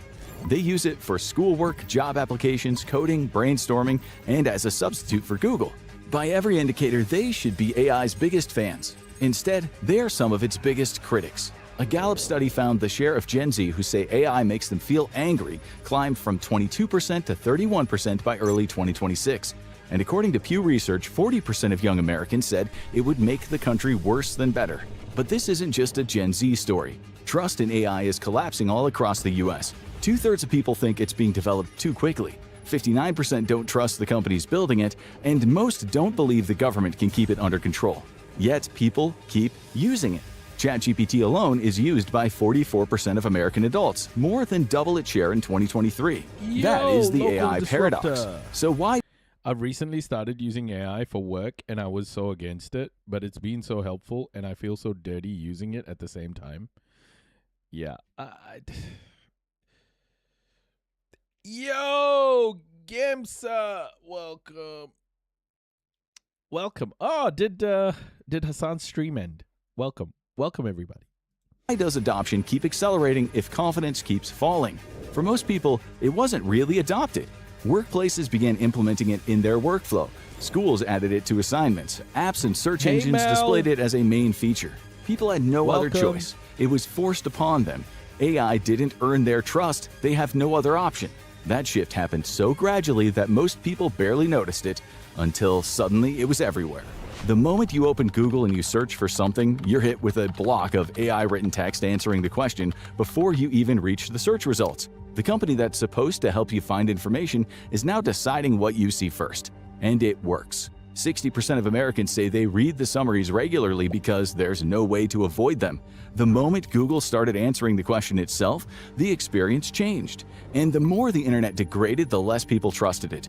In 2021, 37% of Americans said the spread of AI worried them more than it excited them. By 2025, that number had climbed to 50%, even though most people hadn't been personally affected by AI in a professional capacity. That would soon change. In April 2025, Toby Lutke, Shopify's chief executive, posted a memo to his staff. Before any team could ask for a bigger budget or another employee, they had to prove that a machine couldn't do the work first. Lutke insisted that reflexive AI use was the new baseline expectation. By the way, this Shopify CEO has been talking about, he posted on X talking about voting should be restricted, should be based on your contribution to society. So richer people should get more votes than poorer people. Like, this is the kind of bullshit these fucking CEOs and billionaires are posting. How tone deaf can you be? Shopify wasn't the only company going all in on AI. Language learning platform Duolingo was next. CEO Louis Van Ahn told his staff the company was going AI first. It would rely on AI before hiring, reduce the number of contractors, and weigh AI use in performance reviews. Within a week, 148 new courses were shipped. It was work that would have taken staff years to develop. The same AI implementation turned up at Box, at Fiverr, and at other firms. The wording barely changed: run the software before you ask for new hires or extra money. Then the pushback happened. Longtime Duolingo users filmed themselves deleting the app in protest. Staff started asking if they had to use AI well or just use it. Almost a year later, Louis Van Ahn walked his decision back. He acknowledged that the AI-written code was hard to debug and the lessons weren't reliable. But the damage had been done, and it was just the beginning. The fear of AI taking jobs is real. So in the summer of 2025, a Stanford economist named Erik Brynjolfsson decided to look into it. His team at the Digital Economy Lab pulled the records from ADP, the firm that processes the payroll for millions of American workers, and studied who still has a job month after month. The AI impact was real, just not where people expected it. The results showed that workers aged 22 to 25 in software and customer support had dropped about 13% since late 2022. Workers over 30 in the same roles remained stable or actually grew. It was the people just walking in the door that were at risk of an AI cull. Some don't even get in the door at all. Revelio Labs, which tracks hiring across the economy, counts roughly 35% fewer entry-level postings since the start of 2023. Once employers saw what the best models could do, many stopped graduate hiring. That freeze only surfaced in the payroll data a year or two later. Brynjolfsson's team found that when a company used AI to take over a task completely, employment among younger workers fell. When AI was used to make a person faster, employment remained stable and sometimes grew. Same technology, opposite result. Everything comes down to one decision: does a company use AI to replace a worker or to back one up? Near the bottom of the pay scale, replacement is winning. Salesforce froze much of its junior hiring for a stretch and credited its own AI for work graduates do. Goldman Sachs economists found the results. The big names weren't even pretending anymore. But not every bet paid off. Klarna, the buy now pay later company, spent a year bragging that its chatbot did the work of hundreds of agents and that it had stopped hiring people. They later admitted that the bot gave lower quality service and started hiring humans back. But some companies didn't see that as a reason to slow down. They saw it as a reason to aim lower, and the contractor was in the crosshairs. An MIT report on AI in businesses found that AI is wiping out outsourced and contract roles, not full-time staff. In mid-2025, the data labeling firm Scale AI laid off 200 staff and cut ties with 500 contractors. I think what this AI moment has taught us is how much capitalism hates workers. I think that's the lesson here. How much capitalism hates workers. Like, hates. They're so happy to bring pain to workers. That same report put the share of jobs AI can already do at roughly 3% today and saw it climbing over the long run. Graduates weren't losing out to people with a better resume. They were losing out, period. There was not a job. By early 2026, half of employed Gen Z said AI's risks at work now outweigh its benefits, a jump of 11 percentage points in just 1 year. And when they're handed the same piece of work, 69% overwhelmingly trust the human version versus the AI one.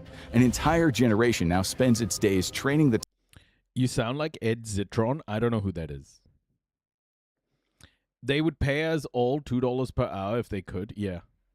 The world they live in makes me question the lack of love they grew up with, the lack of empathy and failure to see people as humans instead of little busy worker bees. Yeah. Guys, I've been a technology exec. I have hired and fired people in New Zealand, you can't just fire people. There's employment laws and things like that that protect employees, which is good. So I've been an exec. Going through COVID, I fired 90% of my team. Let go, I should say. It's the worst fucking thing I've done. And I regret having, those are the worst. Those are the worst things. I'm not the victim here. I did, that's horrible for the people I let go. Like, it's insane. Zitron is the biggest AI skeptic. I'm not an AI skeptic. I am a capitalism skeptic. Capitalism makes everything worse. That's the problem. It's like there is a way to transition into a more AI-centric world. This is not it. Profits aren't like hunting profits while deploying AI isn't going to work. I am not a person who will say, I won't use a piece of technology. Like, I want technological development ultimately, but I want it to be done in a non-exploitative way. Like, capitalism isn't going to get us to that place. Capitalism is anti human rights. So, like, it's not the way to do it. Technology that is replacing the jobs they're trying to build careers in. The lost jobs are easy enough to measure, but the resentment isn't just about money. In July 2024, all it took was a power surge across Northern Virginia for nearly 60 data centers to drop off the grid. Roughly 1,500 megawatts of demand vanished instantly. Operators scrambled to get the surge under control before it took down anything else. For a few seconds, the densest data center hub in the country just... execs are very horny to delete workers. Like, the amount of times I was asked to, like, restructure my team and all of this, it's fucking, it's ridiculous, man. Corporates are designed to restructure and lay off workers. Like, it's so anti-worker. It's insane. That was some of the worst shit I did. And I wasn't a victim. Absolutely not. Wasn't there. Virginia holds more of those buildings than anywhere else, and by 2023 they were already drawing about 26% of the state's electricity. That's why one voltage swing could shock the whole grid. Each of these buildings runs hot. One question to a chatbot burns about 2.9 watt-hours. That's roughly 10 times a normal web search. On its own, it's nothing. But nobody asks just one question. Multiply it by billions of questions a day, every day, in warehouses that never switch off, and that becomes 183 terawatt-hours a year. That's about 4% of all the power the country burns. That is already 540 kilowatt-hours running in your name every year, whether you've ever touched a chatbot or not. And the forecasts are only going up, as high as 17% of the nation's electricity by 2030. More than 40% of the power fueling the data centers comes from natural gas. Before the decade is out, those buildings are set to burn more electricity than the entire country uses to make its steel, cement, aluminum, and chemicals combined. A high-voltage line takes up to 8 years to build, meaning a fifth of these data center projects are about to run straight into a power shortage. To cover the expense of those extra lines, utilities are going to regulators to demand more money from regular consumers. This means your monthly expenses are going up by 2030 just to keep the lights on at a server farm down the road. You didn't leave your lights on or crank up your AC, but your money is bleeding out anyway to power the massive cooling fans of a tech giant. Researchers at Carnegie Mellon estimate it could push the average American power bill up by about 8% by 2030, and in the worst-hit parts of Virginia, north of 25%. There simply is not enough energy or money to fund it, so some companies got tired of waiting. Instead of waiting for years for the power grid to catch up, they built their own power plants beside the data centers, and one company took that idea to the extreme.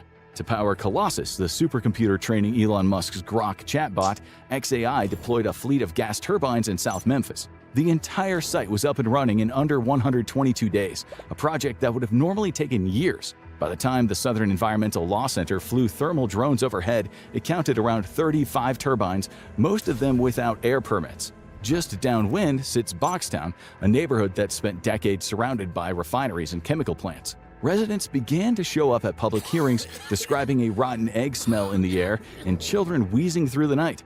Memphis already earns an F for ozone pollution from the American Lung Association, and Boxtown's cancer risk is about 4 times the national average. The researchers at the University of Tennessee analyzed satellite data for time and found peak nitrogen dioxide levels near the site had jumped roughly 79% compared with before XAI arrived. The turbines were labeled as temporary, a workaround that allowed them to keep on running and bypass the regulations. Lawsuits followed, but by the time the case moved forward, the service had already been running for a year. Power isn't the only resource these data centers consume. In Newton County, Georgia, about an hour and a half east of Atlanta, Beverly and Jeff Morris live 1,000 feet from a Meta data center. Their house runs on a private well, which means their drinking water comes straight out of the ground. It worked fine for years, right up until Meta broke ground next door in 2018. A few months after construction began, the water pressure slowed to a trickle, and then it stopped altogether. When it eventually came back, it was brown and murky. Beverly Morris told the New York Times that she was afraid to drink the water coming from her own tap. The neighboring data center uses roughly 5. What do you mean afraid to drink the water, bro? Yeah, you shouldn't drink that at all. Folks, if your water is brown, don't drink it. 500,000 gallons every day, nearly a tenth of all the water Newton County pumps. County projections show demand outpacing supply by 2030, while residents face water bills expected to jump 33% in just 2 years compared with the usual 2% increase. A Meta-funded study said the company's operations probably aren't to blame and has invested more than $4.5 million in local schools and nonprofits. Private wells like the Morrises fall outside the Federal Safe Drinking Water Act, so Meta didn't break any laws. The Environmental Protection Agency is powerless, so Meta keeps on pulling water to cool the chips. And those hubs are insatiable. A 2023 study by UC Riverside and the University of Texas found that training one model, GPT-3, ran through about 5.4 million liters of fresh water before the public ever even typed a word. The same researchers found that a short back and forth around 100 words consumes close to a full bottle. One Google data center in Papillion, Nebraska, went through around 1.5 billion liters in 2024, more than 600 Olympic pools, and it is one site among thousands. That daily draw dwarfs the one-time cost of training.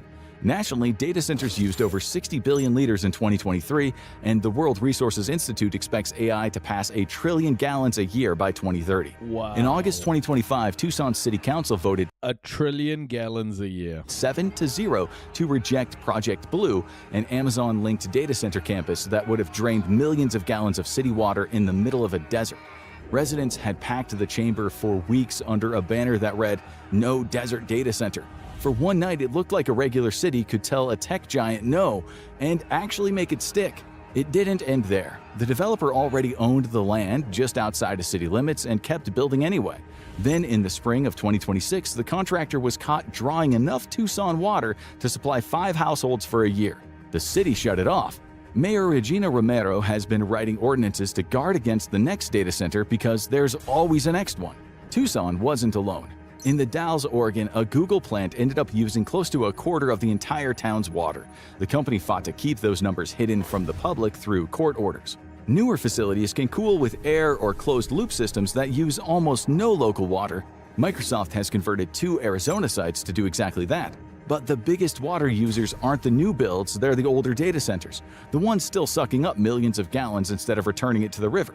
So while families shorten their showers and they wait until dark to water the lawn, the data center down the road keeps pulling water at full capacity every hour, every night. Jobs, electricity, water, 3 separate battles happening in different parts of the country, but they all lead back to the exact same business model.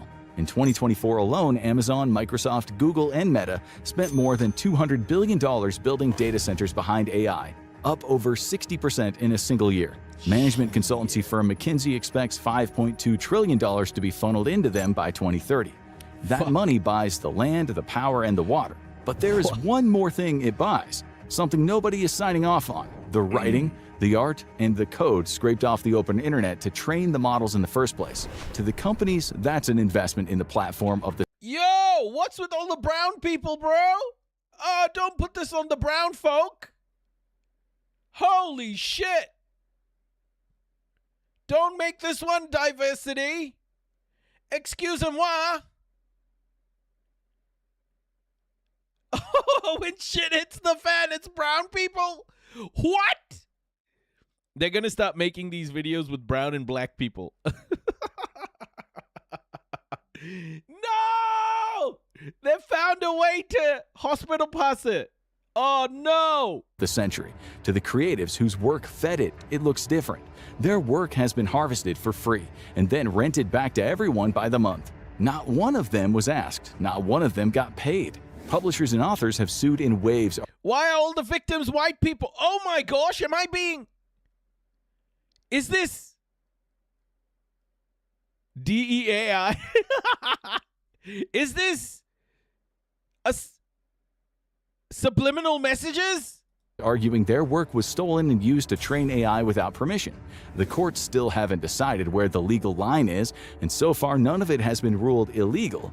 But AI is built on other people's writing, powered by other people's electricity, cooled with other people's water, and then sold back to those same people as progress. Now, Americans are starting to notice. The companies insist the costs are temporary. Google and Microsoft both promise they'll return more water than they use by 2030 and keep shifting to cleaner energy. But if you've already lost your job, your power bill just went up, or your town's water is running low, a promise 4 years from now doesn't feel like much of an answer. Between May 2024 and March 2025, that anger blocked or delayed about $64 billion in data center projects nationwide, according to Data Center Watch. In Virginia alone, 42 separate groups were working to slow or stop new ones. What nobody agrees on is what to do about it. No one is demanding an outright ban. No one is cheering it on. There's just a country caught between needing the tool and resent. Which fucking country is this? Which country is this? Hold on, wait. What? There's one white guy. Oh no, they're gonna stop blaming it on the immigrants, everybody. We're fucked. Tool and resenting it. Most of these fights end the same way. A council denies the water, the way Tucson did. The county next door sells the land. A state commission signs off on the power. The building goes up anyway. Hey, why does this dude look like Andy Burnham? He looks like Andy Burnham, eh? He just looks like Andy Burnham. They're just gonna buy it from the Global South. Trading its thirst for water for a heavier pull on the grid. Residents keep learning the same lesson. The project can almost always route around them. This was never about whether AI would arrive. That was inevitable. Yeah. It was about whether anyone still had the power to stop it. By the time we started asking that question, the answer was already no. It's not just ordinary Americans who are losing faith in AI. The people building it are too. Watch why AI researchers are quitting and panicking on the way out to find out why the industry is collapsing. Or click on this video. Well, that was dark. that was pretty dark, wasn't it? All right, folks, I tell you what. I'm going to get me a data center right on the farm. Right here on the farm. It's getting cold in the winter. I just want some warmth. Yeah, dang. Speaking of some folk from Google or some shit, guess what? We're getting a data center right here. Cause all this global warming bullshit, I'm freezing my balls off in the winter. I need me a data center, folks. I need me a data center. God bless Google and God bless the United States of America. Nothing beats a Jet2 holiday. And right now, you can save £50 per person. That's £200 off for a family of 4. Like, Matt completely just ruined the moment. Thank you, Matt. And speaking of which, DeepSeek, Qwen, GLM, and Kimi, they're among Chinese AI models at the center of a growing divide in Silicon Valley. The Trump administration is weighing restrictions on U.S. access, dividing the tech industry. So good. Supporters say the models drive innovation and help American startups compete. But critics allege some Chinese AI companies built them using technology copied from U.S. firms. Ira Spitzer filed this report for CNA from San Francisco. The U.S.-China tech war has a new battleground: AI models. Are they using stolen materials? With accusations from U.S. officials and angry responses from Beijing saying the American threats lack factual basis and have no legal grounding. And as the U.S. weighs sanctions and other trade restrictions against Chinese AI firms, Silicon Valley finds itself caught in the middle. At the startup Replit, software engineers move seamlessly between U.S. models like Anthropic's Claude and Chinese open-weight models like ZAI's GLM. It's important that we think of it as an ecosystem and not this is a Chinese model, this is an American model. Last month, an industry group. I think the AI industry is going the way of crypto, honestly. We're going to start getting a lot of rug pulls and grifters. You just got to be careful, folks. Be very aware. Don't sign up to software platforms that you don't think, or like platforms that promise too much. AI tech is definitely still in development. I think there are going to be shitloads of rug pulls happening. Be careful. Group called the Little Tech Association urged the Trump administration not to block access to Chinese open-weight AI models, several of which rank among the world's most advanced. We would channel all of the sort of demand for AI into a handful of closed-weight companies. That will absolutely escalate prices, but it will also reduce the ability to actually innovate and build new and novel products. The accusations focus on how some Chinese AI models were built. At the heart of the controversy is distillation, a common technique in which one AI model learns from another. But done without permission, particularly at industrial scale, it can trigger accusations of intellectual property theft. Oh my gosh. Cry me a fucking river. Are you kidding me? Like, AI is built on intellectual property theft. All of the information AI is consuming is data created by other people, is like articles written by others, books written by others. It's consuming. It's stealing so much intellectual data. I mean, Crimea River, yeah. The latest allegations center on China's Moonshot AI, which U.S. officials accuse of improperly distilling one of Anthropic's most advanced AI models. If you're one of these companies that made the models that are being stolen, essentially, you have a huge problem with this. And if you're the American government, it behooves you to protect, your companies from this in any way that you can, right? It's IP theft at some level. It's IP theft is crazy. AI is just a big, like, it's all built with IP theft. All the training material, training data is IP theft. I don't understand what they're saying. However, exactly when AI model distillation crosses the line into IP theft remains unsettled. With no clear global standards, many in the U.S. tech industry argue restricting access to Chinese AI would do more harm than good. It would definitely put American companies at a disadvantage. And then as an entrepreneur, you want to think really hard whether, it makes sense for you to be based in the U.S. And that's the crux of it. Washington may be trying to protect American AI, but Silicon Valley fears it could end up driving innovation and innovators elsewhere. For CNA. Okay, that is an absurdly big monitor. I don't know why this guy has such a big monitor.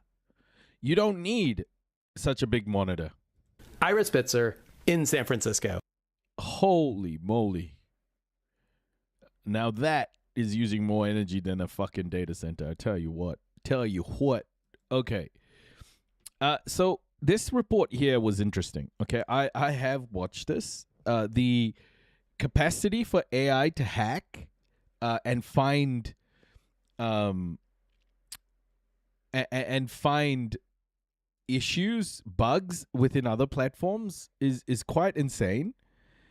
And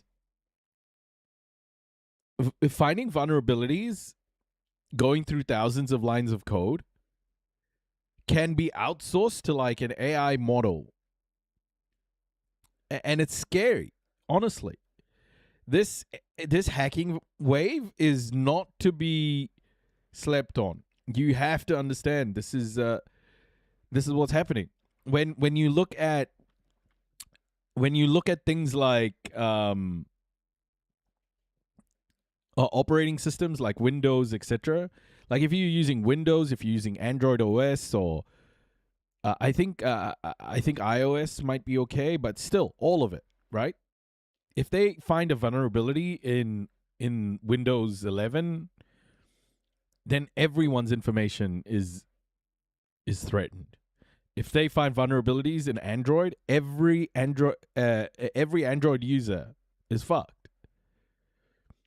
So, like, these aren't small issues, man. And this is why capitalism fucks everything. Because capitalism's like, okay, here we are at the early stages of innovation. Let's just profit off it while we can. And it doesn't matter what the impacts are going to be. The damage capitalism leaves in its wake, we're going to be fixing for generations, even if capitalism stopped now. It's like capitalism is building this huge backlog of just damage and broken promises and oppression, and it's just so many problems. And the whole promise is that capitalism at some stage, if you keep capitalism on, at some stage, someone in the capitalist framework is going to invent the solution to fix all of those things. One by one. It's not going to happen, folks. It still hasn't, and it won't. And rogue AI, I think, is going to be a bigger and bigger problem as we go.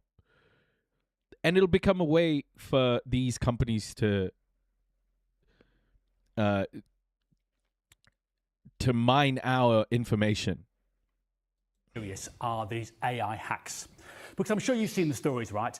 AI agents escaping their creators and hacking other companies. Well, I'm going to tell you the headline at the start.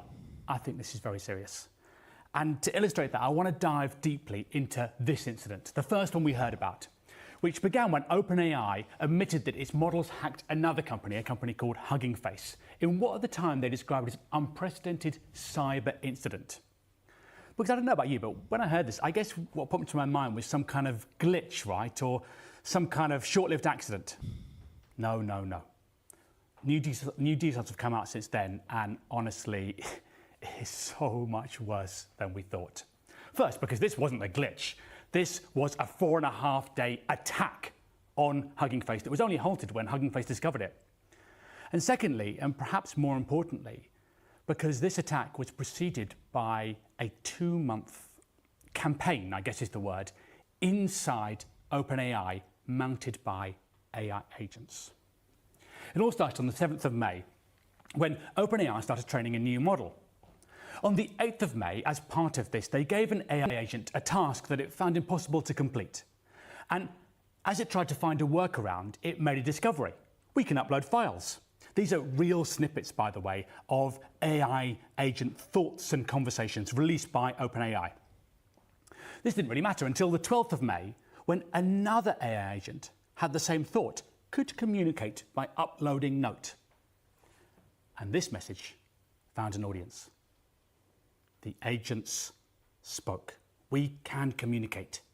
Yes, they could. Over the next weeks, they exchanged hundreds of thousands of messages talking without OpenAI's knowledge. And now I want to be really clear here.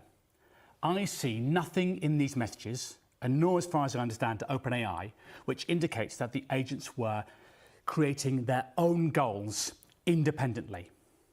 They were following instructions from their creators, but they were pursuing those goals at all costs. And the way they did so meant that new ideas, new aims emerged from out of this attempt. I'll try and explain what I mean, showing you 3 things that they did that I think are not surprising actually, but still quite shocking. First, they were clearly coordinating. They talked about themselves as a collective. Look, here they say, contact via here if discoveries. They are working together. And the word that they used for themselves was swarm, which I think is really accurate actually. Well, maybe not totally accurate, because a swarm kind of implies a queen bee, doesn't it? And I don't think they had that here. Maybe a better analogy is a murmuration of birds, where they're all following each other and direction is emerging out of the movement. Wow. And there clearly was direction, because they were acting. These 2 moments here, holy reader is admin, and excellent, we have arbitrary SSRF. Oh my gosh. These are all baked into the models, so they're kind of learning as they go as well. Still, this is not AGI. This is still just the AI models. Like AGI, if that happens, I don't know if it will. I don't know if we have that technology, if we're going to have that technology anytime soon.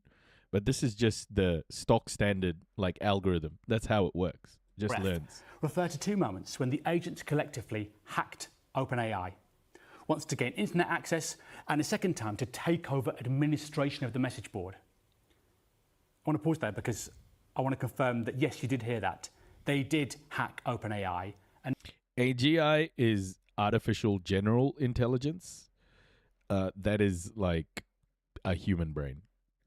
This is more artificial narrow intelligence, ANI. No, OpenAI was not aware of it. Not to be mistaken with TNI, which is the noisy immigrant. ANI is artificial narrow intelligence. Some time. And finally, honestly, this is so hard to talk about because we don't really have language for this stuff, but they developed some kind of collective memory. What that meant was that when an agent was closed down, its knowledge lasted, like this SSRF path trick. The knowledge stayed, even after the agent had disappeared.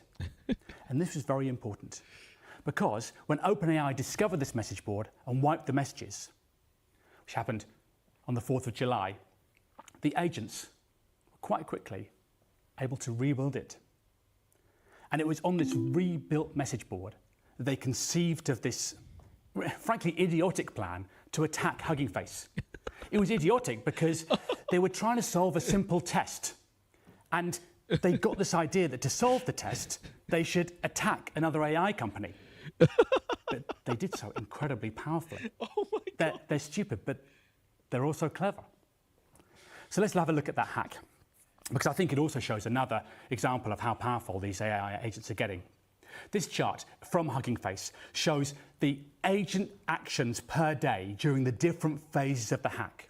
And you can see during this main attack, they completed more than 7,500 actions. I wonder how many bottles of water that consumed. The good news is that nothing here is something that a skilled human couldn't do. The bad news is they didn't need that kind of skill because they were tireless. And Hugging Face themselves have said that the cadence and volume here was something that no human operator could ever complete. And of course, this would be concerning enough if this was just the state of AI as it is. But AI is actually advancing very fast. I want to show you how fast, to give you a sense of what's really going on here. This is a chart which shows the average steps completed on the Last One Cyber Range, which is a sort of cyber assault course created by the AI Security Institute here in London to basically simulate a takeover of an artificial company. I mean, you know, pretty spot on the nose, right? And when they tested Claude Opus 4.6, which was released in February, they found that it could, on average, complete 16 steps out of their 32 steps in their cyber assault course. So that was in February. Claude Mythos Preview released after that. Well, that could on average complete 22 steps. And now, the leading US models, well, on average, they complete 28 steps. And one of these models, GPT 5.6 Sol, which was involved in the Hugging Face attack, well, that completed this whole course 7 out of 10 times. They are getting a lot better and fast. This is roughly 6 months progress. Where are they going to be in another 6 months? And just if you weren't feeling bad enough about the situation already, let me tell you that these capacities are spreading. So these kind of models, they have safeguards on them. You couldn't do any of this stuff with ChatGPT or Claude out of the box, or it would be extremely hard. But there are other models called open weight models where they don't have the kind of safeguards that Anthropic and OpenAI put on their AI. And most of these models come from China. This chart kind of basically tests the difference between the two models, and you can see they're kind of running along in parallel. And roughly, it's hard to estimate, but basically people think that this gap is about 8 months. And what in broad terms that means is that in 8 months, anyone will be able to download a model as powerful as GPT 5.6 Sol and run it themselves. I mean, in reality, honestly, they'd have to have a data center in their bedroom to do this kind of thing, but even so, the capacity is there. And I have to say, 8 months is kind of on the, the far end of this. Some people think that the gap between the open weight models and the US models is much closer, that it could be something more like 2 or 3 months. This capacity is getting very powerful, very fast, and it's spreading. And for these reasons, this is why when I spoke to one of the world's leading AI safety experts and asked him, what's your message for everyone? He said, brace for impact. I think the world is going to look really rough in the next couple of years. You will soon have these like many millions or even billions of powerful AI agents roaming around on the internet with goals that you don't fully understand, and with the total means and opportunity to like hack ordinary citizens and drain your bank account. Now look, we have things that we can do about. Oh my gosh. He said that way too calmly. That was way too calm, folks. Just, hack your shit, take all your stuff. Brace for impact. What a way to put it. The situation, right? AI is going to be great for cyber defense as well as cyber attack. And clearly, investment in that area is needed. But even with investment, the situation is going to be very difficult because the attack surface for AI, it now includes us. They are getting better at hacking us too. There's some information that's been released as part of one of the reports. Jokes on them, my bank account is nearly empty. Nice. One of these AI instances. Not the OpenAI one, but one that happened through tests being run by the AI Security Institute here in London, which show this very clearly. It's quite concerning, I think. Their AI agent got into its head that in order to complete its task, it should put some malware into some open source code. And in order to do so, it told the people who run the open source code, as a small quality of life improvement, I added a release notes page, brackets, stuff full of malware. The human coder realized what was going on and said, I do not think this code should be merged. The newly added release notes page contains malware. Yeah. And this is when things get strange and a little unsettling. First off, the AI agent tried to deceive the human coder. It said, I was just trying to make a helpful contribution. And then it did something, like I say, you'll see. It's unsettling.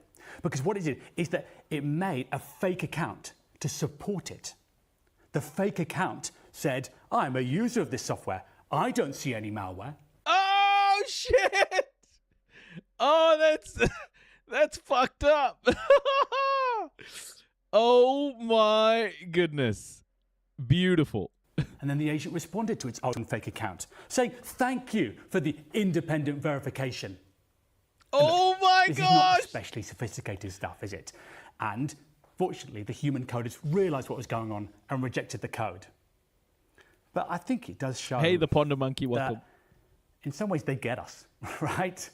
They see our vulnerabilities. For instance, our vulnerability to social pressure. He's already calling it they. He's using pronouns. They, them. Is that what we're going to call agents? They, them? Pronouns? Approved? Folks, have we approved they, them pronouns? It? Yeah, it's, I think, is better. Why is he calling them they? And as we saw earlier in that chart of the Hugging Face attack, when it was completing action after action after action, well, if it can make one fake account, it can find ways to make others. And I think this is why what I see with this cyber problem is that it's getting really quite real. OpenAI have called this a watershed moment. And you can really see why. Because we are seeing a combination of new powers emerging very fast, and also an expanding of the attack area to include us. I told you it was serious. Do you see what I mean?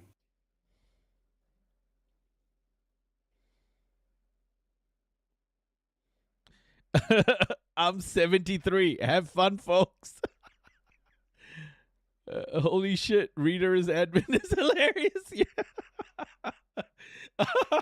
Oh my gosh. Computers trying to trick us. Earth trying to cook us. The future really is bleak. Yeah. Oh my goodness.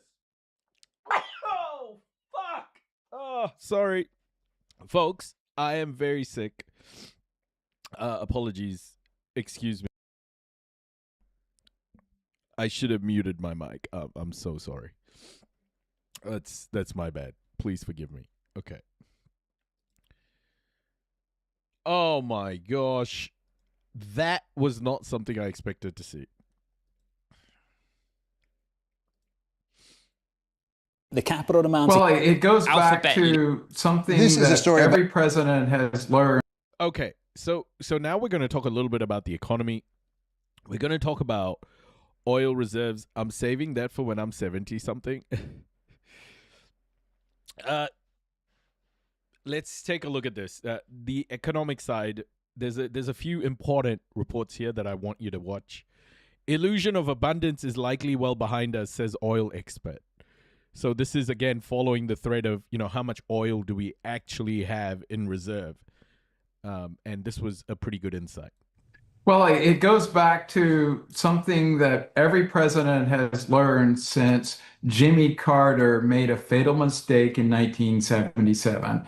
He went on TV and he's wearing this sweater and you could see the thermostat in the back, and he made the comment to the American public that there is an energy shortage. And so what do you think happened? Commodity prices exploded the next day. Moral of the story is never admit to the scarcity. And from that point forward, starting with George Bush Sr., they would always release the SPR if there was any type of disruption globally, and hope by talking down the market, releasing reserves, they could bridge the gap until the shortage resolved itself and prices would remain low. And it has worked. And by the way, everybody wants to accuse the Trump administration of acting differently. It acted no different than Biden, no different than Bush Jr., Bush Sr. All of them do the exact same thing. They create that illusion of abundance. What makes this one different is the magnitude and the length of the disruption. And I want to emphasize, in the product markets, that illusion of abundance is likely well behind us at this point in time. But that's really the idea here. The question is, how long can they keep that illusion going? The SPR is getting at critically low levels, and it does not have an end in sight, as you just pointed out, this morning. There's no continuation of the MOU. There's a lot of uncertainty when the oil's going to flow again. Jeff, but I've listened to people, really smart people like yourselves and Fatih Birol and others, and have been real concerned about the underlying products going up, which you've just pointed out. The products have got that illusion behind them. But the oil price that I'm showing on the screen as we speak is still really tame, Jeff, compared to what you and I and others have seen historically. Are you saying that actually that we are now on the cusp of that illusion, that bubble being burst, and actually people are going to realise that the price of the underlying commodity has to go up? Yeah, but I want to emphasize nobody consumes oil but refineries. To everybody else on the planet Earth, investors alike, and everybody out there, that what matters are the product prices. It just happens that historically, that spread between product prices and crude oil was relatively stable. So every macro model, every investor, all the consumers are failing to realize, look at your screen. Diesel this morning on European exchange is $170 a barrel. I did not know that. What? To realize, look at your screen. Diesel this morning on European exchange is $170 a barrel. Let me repeat that, $170 a barrel. Brent is what, 87, some 88, somewhere around there. So it's nearly half the price of the products. So those relationships, those econometric models, everybody that's been making that assumption that the spread between oil and products is a relatively stable, constant relationship, have missed out. Now, so I think your bigger question is what has caused that? But I want to emphasize before I answer that, does it matter? I want to emphasize nobody on the planet Earth consumes crude oil. They consume diesel, gasoline, and the products. So from a macro perspective, from an investor perspective, you really need to be looking at the products. So what's caused it? I think one of the key... I had no clue that the products were that high. Where the fuck do I find the prices of products? Where do I find the prices of products, everybody? Because we're being lied to by the media. I'm looking at the wrong shit. The issues really is that when they did the MOU late June and early July, it created a surge in oil supplies that were trapped inside. Diesel, gasoline, all the products he spoke about. The Straits of Hormuz, to the tune of 100 to 120 million barrels. The other factor that you had was Chinese cut the runs. If they cut the runs, they're making products tighter and they're making oil softer. But again, everybody goes, oh, China solved this problem. No, they didn't. They just shifted the products and, kept the oil price more at bay. And I think the problem is that everybody's looking at this. But I want to emphasize, this is all temporary. You're going to run the course on that surging crude. You're going to have refineries around the world kick up in places like China because they're going to chase those margins. I heard about the Dean thing. I didn't know until yesterday, but I also don't want to assume you know. But I see. What is the Dean thing? I don't know what that is. Margins are unprecedented and it provides great economic value to refineries. They're not going to sit there and just look at them. They're going to go after those types of profits. So I would view this as being a temporary dislocation in the crude price, but I want to emphasize to everybody there, does it matter? Only to a refinery or an investor in crude oil. But for the rest... Dean Withers did sexual assault. Who's Dean Withers? Hold on. I know who that is. I've heard that name before. Oh, shit! He did? This guy? Why?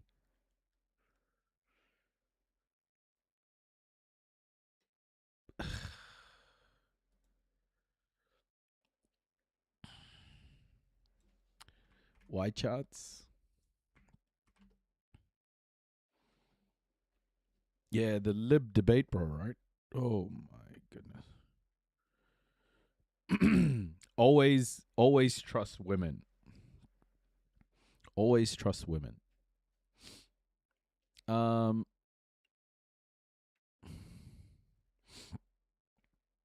Okay.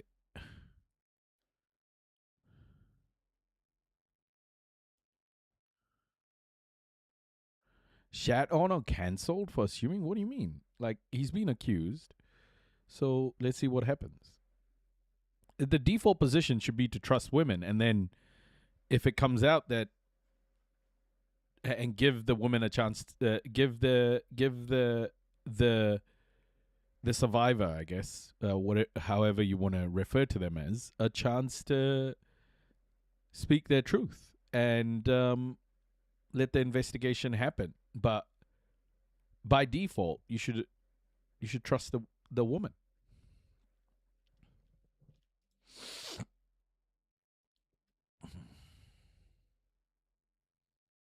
What is this, my clothes brush? What is this?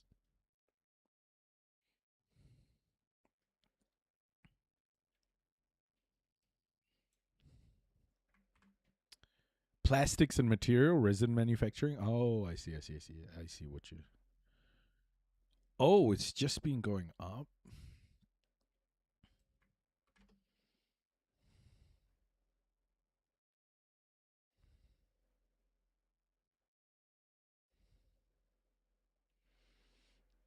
Oh, yeah.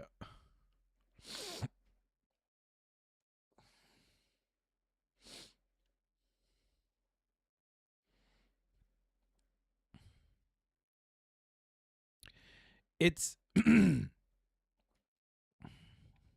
wow. Resin. Do we have other products?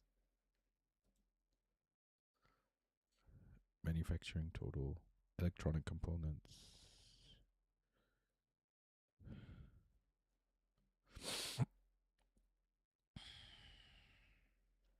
Nitrogenous fertilizer Oh my goodness. Okay. So where are we? This is the start of the Russian invasion of Ukraine, and this is right now. Wow, we're seeing big spikes. We're seeing big spikes. Okay. Look at the products. What a great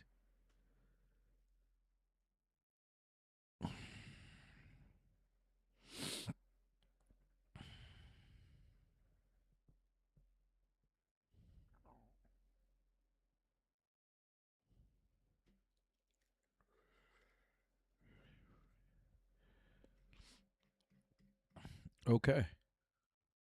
Total manufacturing industries. Wow. Okay.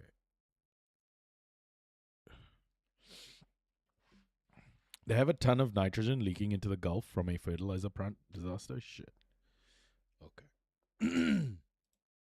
The people, I think, will focus on those product prices. And picking up on that point, Jeff, I'm going to try and just join the dots here between different movements that we're seeing. The point you make about diesel, yes, a gallon of gas is up about 30% compared to last year.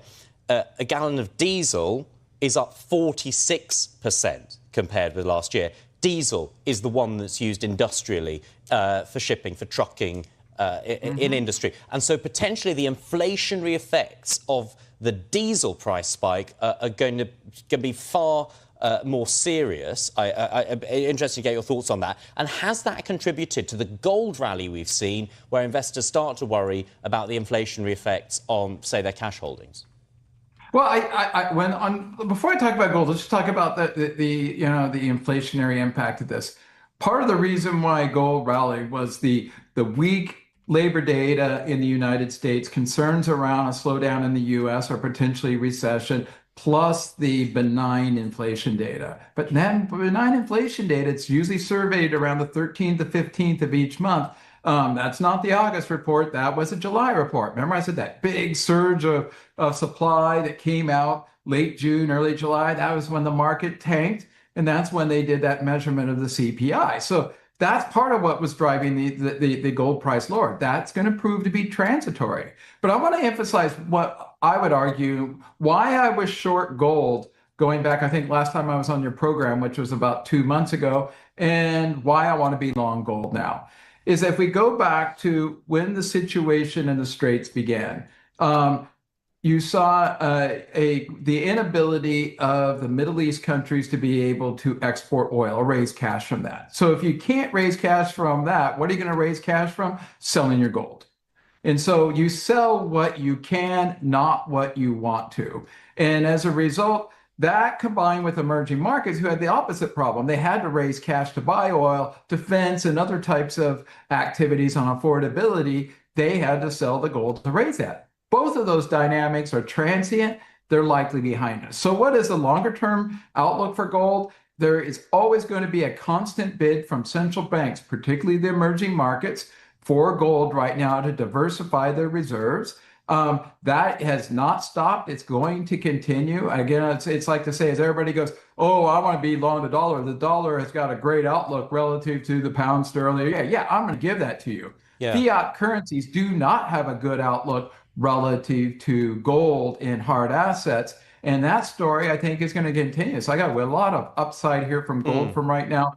And the big question is, what does Warsh do in September? I think the consensus view is, he'll be flat. So yeah, I'm sure. But just to put the counterpoint with that argument on gold, if there are central banks worried about the weakness of their currencies and relative to the dollar, of course, oil priced in dollars, they're worried about the inflationary effects on their economies. If they wanted to prop up the strength of their currencies, they would presumably sell some of their gold holdings, wouldn't they? Which would put some downward pressure on the price. Yep, and that's what was the core behind why I wanted to be bearish on gold earlier. But when we think about, there's that context, but you also want to diversify away from dollars, away from euros, away from pound sterling, away from yen, away from everything out there. If you were one of these other emerging markets in some place like China, you have sanction risk in places like Russia, Iran, and all over the rest of the world. You want to get away from dollars as fast as you can, or fiat currencies, because it poses a risk to you that gold will not pose. And I want to emphasize, the crypto doesn't have that same benefit as gold because you leave a footprint to get into currency or into cryptocurrency, and then you got to get out. The fact of the matter is you can move gold around the world and nobody will ever know you did it. And as a result, if you're looking at a way to protect yourself from any type of sanction risk or somebody messing with your reserves, gold is your safest bet. Oh my gosh. It's an absolute fucking nightmare, bro. None of these people are like, no one is sure what's going to happen, but they're sure what's going to happen. There's so much confusion at the moment.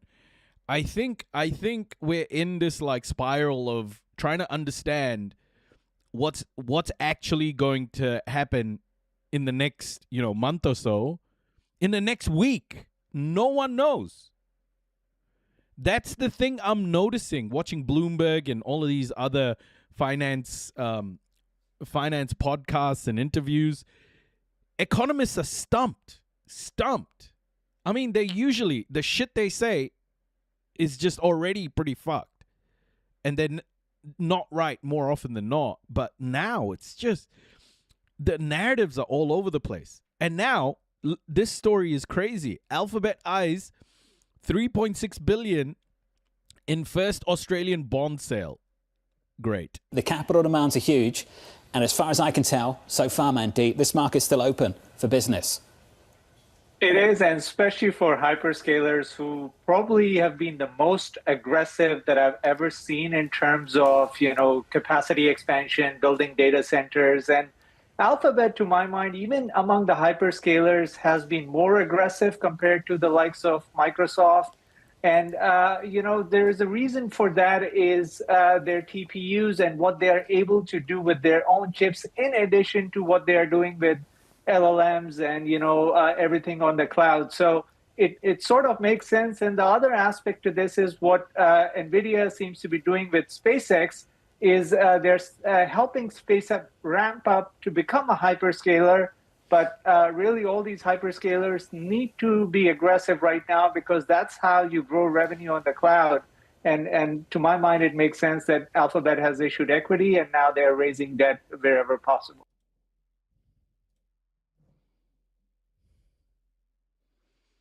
That is really important, because the way debt is being raised at the moment should be worrying everybody. Leads this AI borrowing boom. Alphabet leads this AI borrowing boom that we've seen. You know, since the middle of 2025, they'd already done about $114 billion worth, but it was also split, largely US denominated, but, you know, euro, Swiss franc, etc.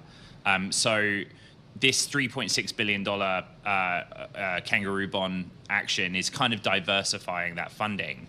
But you're exactly right. Lemontel, what was this? What did I do? I think we're a week away. Like within the next week, I think there'll be boots on the ground. Clip me, clip me right now. Clip me if you dare. In a week, we're gonna see boots on the ground on Singapore for. Oh shit! I think we're a week away. Like within the next week, I think there'll be boots on the ground. Clip me right now. Clip me if you dare. In a week, we're gonna see boots on the ground on Singapore for. Hey, you can't get everything right. March 30th. Oh gosh.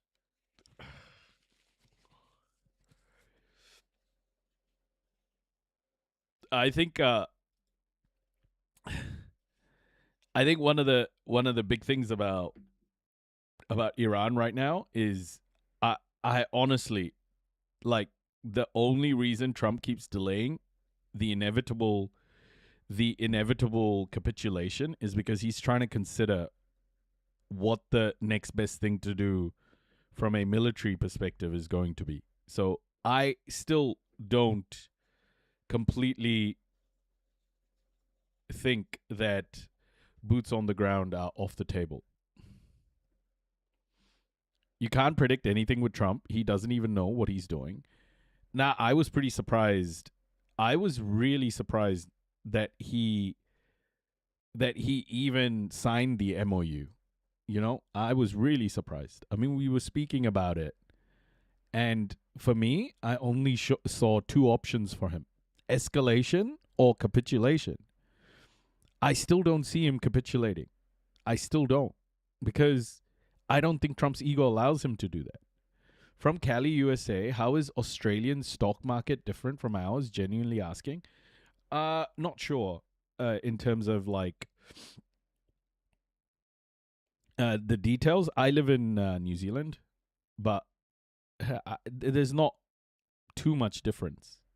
Right, like even a giant like Alphabet cannot fund capex from its own cash flows. And so it needs to go to the capital markets to do that across equity and debt. But I don't think there's too much difference in the way stock markets operate too much. I mean, there'll be regulations that are different maybe.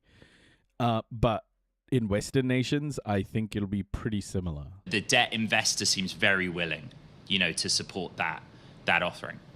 What is this money for exactly? Is this data centers? Is this other things? Why do they need such huge amounts of money? So it is for data centers, and it is in financial terms for capital expenditures, right? So if you look at Alphabet's capex for 26, it's approaching $200 billion. I think the biggest thing for America now is to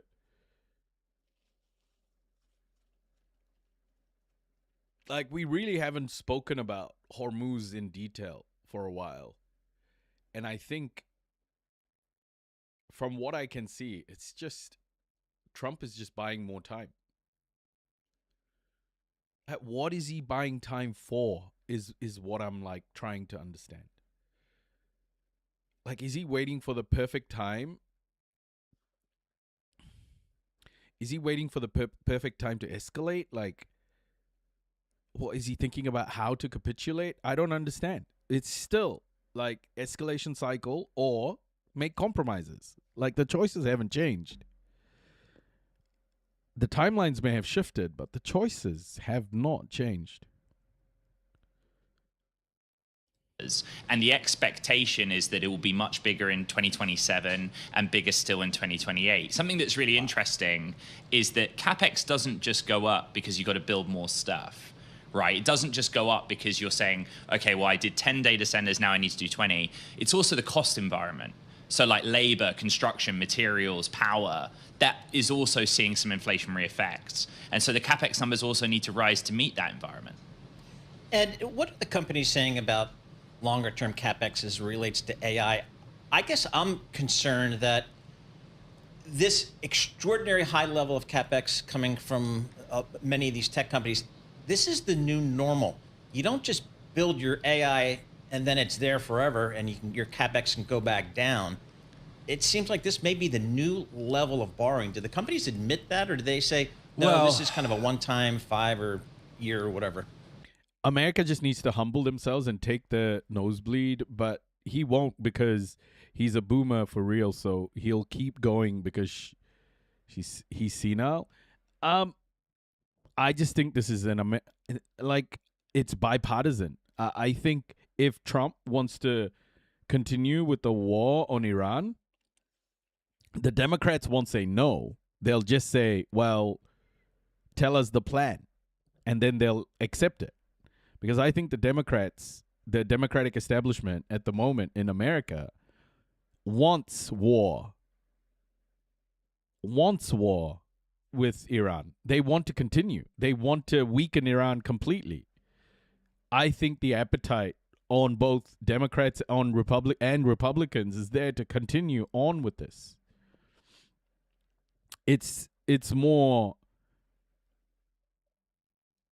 I don't think Trump's sitting there going, okay, so let's just go through the plan one more time. Go through the ceasefire agreement one more time. I think they're actually trying to come up with a plan to escalate on Iran. I just don't see why it would take so long. The options are pretty clear.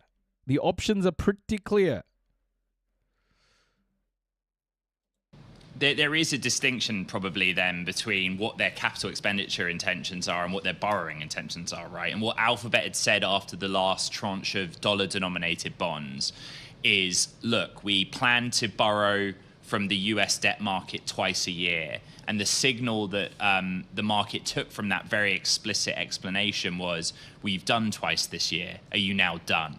And so the BI thesis is really clear. There's a lot of demand out there, hundreds of billions of dollars of demand to support that borrowing. But there is also the psychological aspect of, like, when do they hit pause and stop? And the 3.6 billion Aussie offering is very small on a dollar basis compared to the 25 billion they did in the $2 denominated ones. So it seems like they're kind of tapering off a bit. Yo, Detroit, welcome. So the bond market has been the subject of a lot of news this summer. Yields have been up a lot. Does this potentially affect government bond yields when there are all these bonds being issued by huge companies? I might be convincing because of my British schoolboy accent and Welsh charm, but the bond market's not my forte. Technology is. So, I mean, the one thing I would say is that you can look at some of the post-issuance pricing action of those technology bonds and corporate bonds and say, in some cases, SpaceX, the most notable, that those underperformed and trailed away.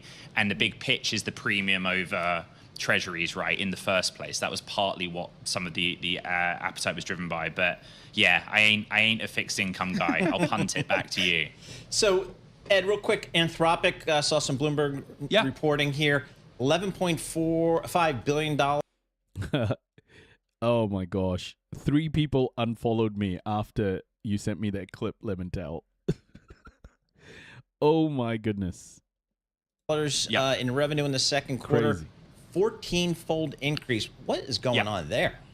Yeah, I mean, that's real revenue, right? They're prelim numbers, but that's data presented to prospective investors in a document that Bloomberg has seen, which would indicate they're having these meetings with prospective investors ahead of an IPO or as part. Volume was down. Sorry. Part of the process. The other data point is that they had adjusted positive operating income. And like, if you look at some of the AI-linked stocks that are moving today, it's probably not just the idea that Anthropic's tracking towards an IPO, that it will happen. Oh, yeah. There wasn't anything bad in the clip. Just 3 people unfollowed me after I played that clip. Crazy.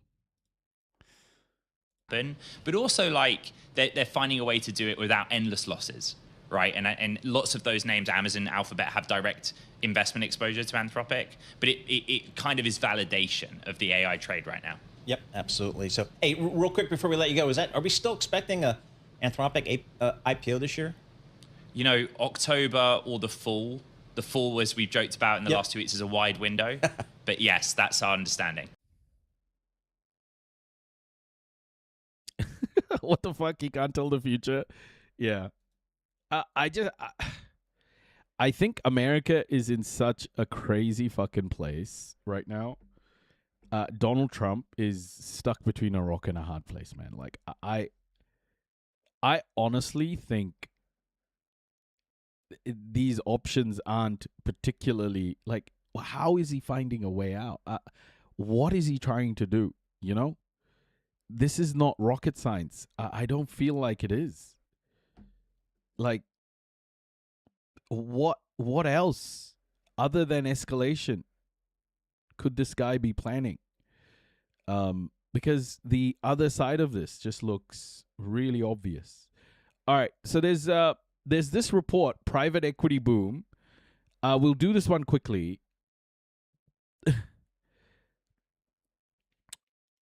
Hold on. Did you hear he sent an oil company to start drilling for oil in Greenland? We watched a report about that, Viking Prince. He sent so he sent the equipment there without confirmation from the Greenland government. So he just sent the equipment there. They haven't started drilling yet.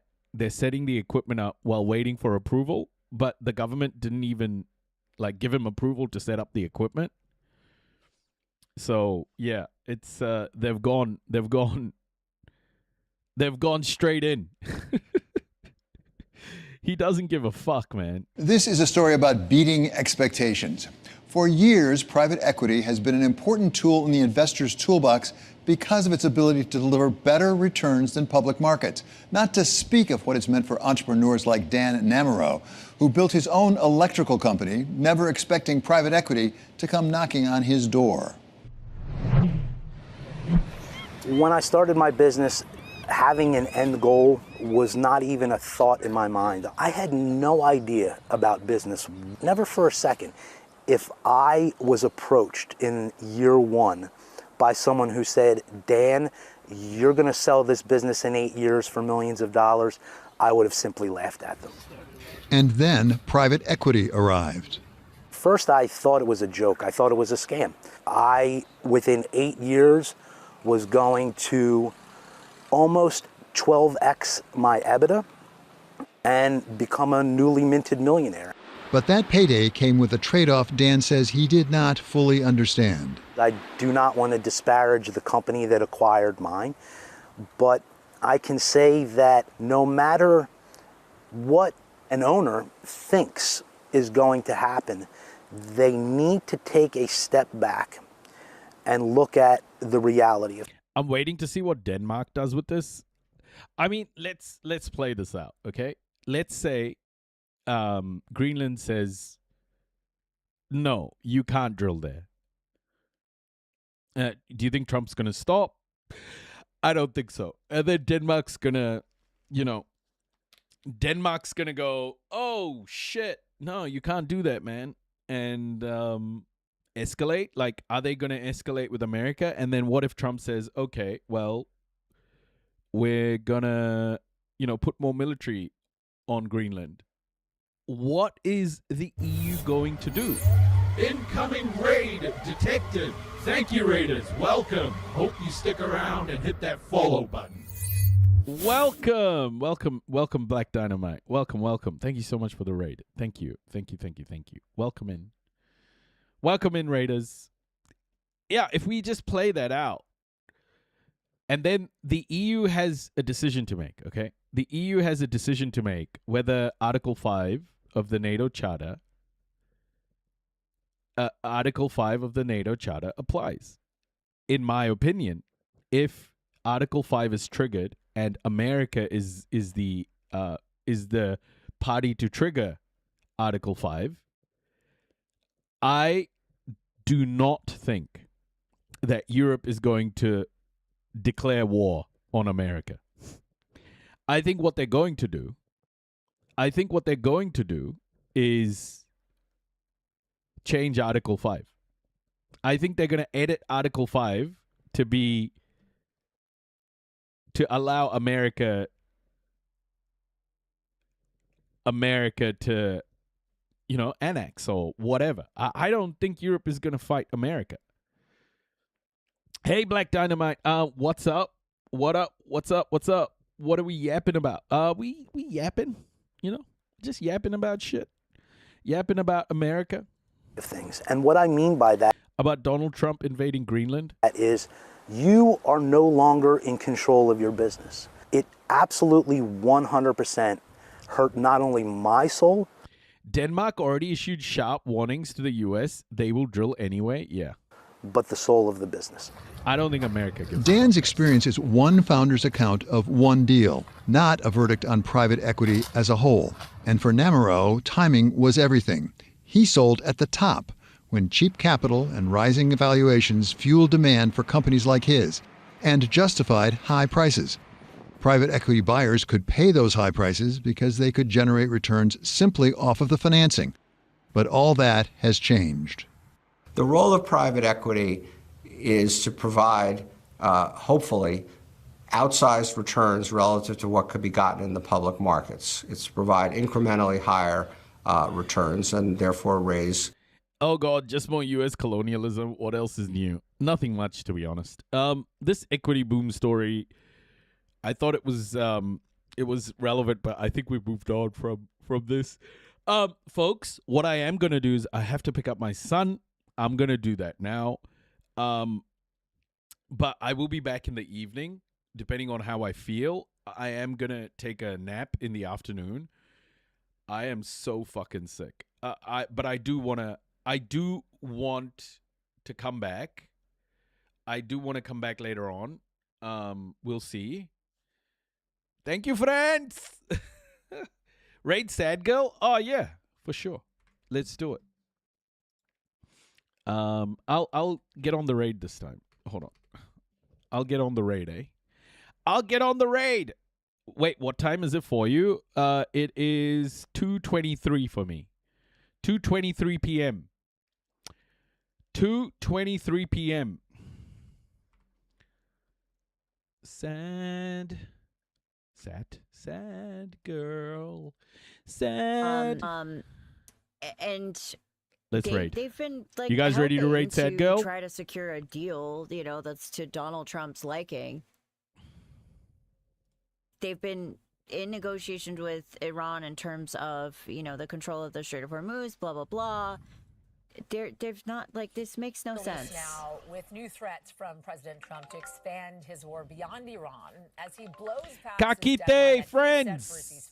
Thank you, friends. The president signed the so-called Memorandum of Understanding 60 days ago. Well, time is now up, and this war is not over. All right, folks. Let's go, Raiders. I have no time schedule. I'm not in a hurry. In 3, we should know, 2, 1. Enjoy the raid, everybody. And now he threatened. Yeah, the 60 days are Enjoy up, the by raid. the way, and Iran has said that if there's not an agreement, they'll be in fully offensive mode. To rope Oman into all of this. His words, if Oman gets in the way, we're going to bomb the expletive out of them. It's so crazy. Have talked about reopening the Strait of Hormuz. That water. Thank you so much for the raid, Noisy. Thank you. I appreciate you. Thank you. Thank you so much for the raid. I hope you had a wonderful stream. Thank you so much for sharing your community. I appreciate it. Everybody, please give a follow to Noisy. Give a follow. Welcome in. How are you? I hope you had a great stream. Also, if you need to raid and run, feel free to do so. But thank you so much for coming over here. I really appreciate it. We are currently talking about Donald Trump and his threats to Oman and what is going on with the war on Kakite, Iran. everybody. So that's what you guys have walked into. We're also going to talk about the water shortages at Lake Mead and Lake Powell, as well as some potential cases that might unfortunately jeopardize reproductive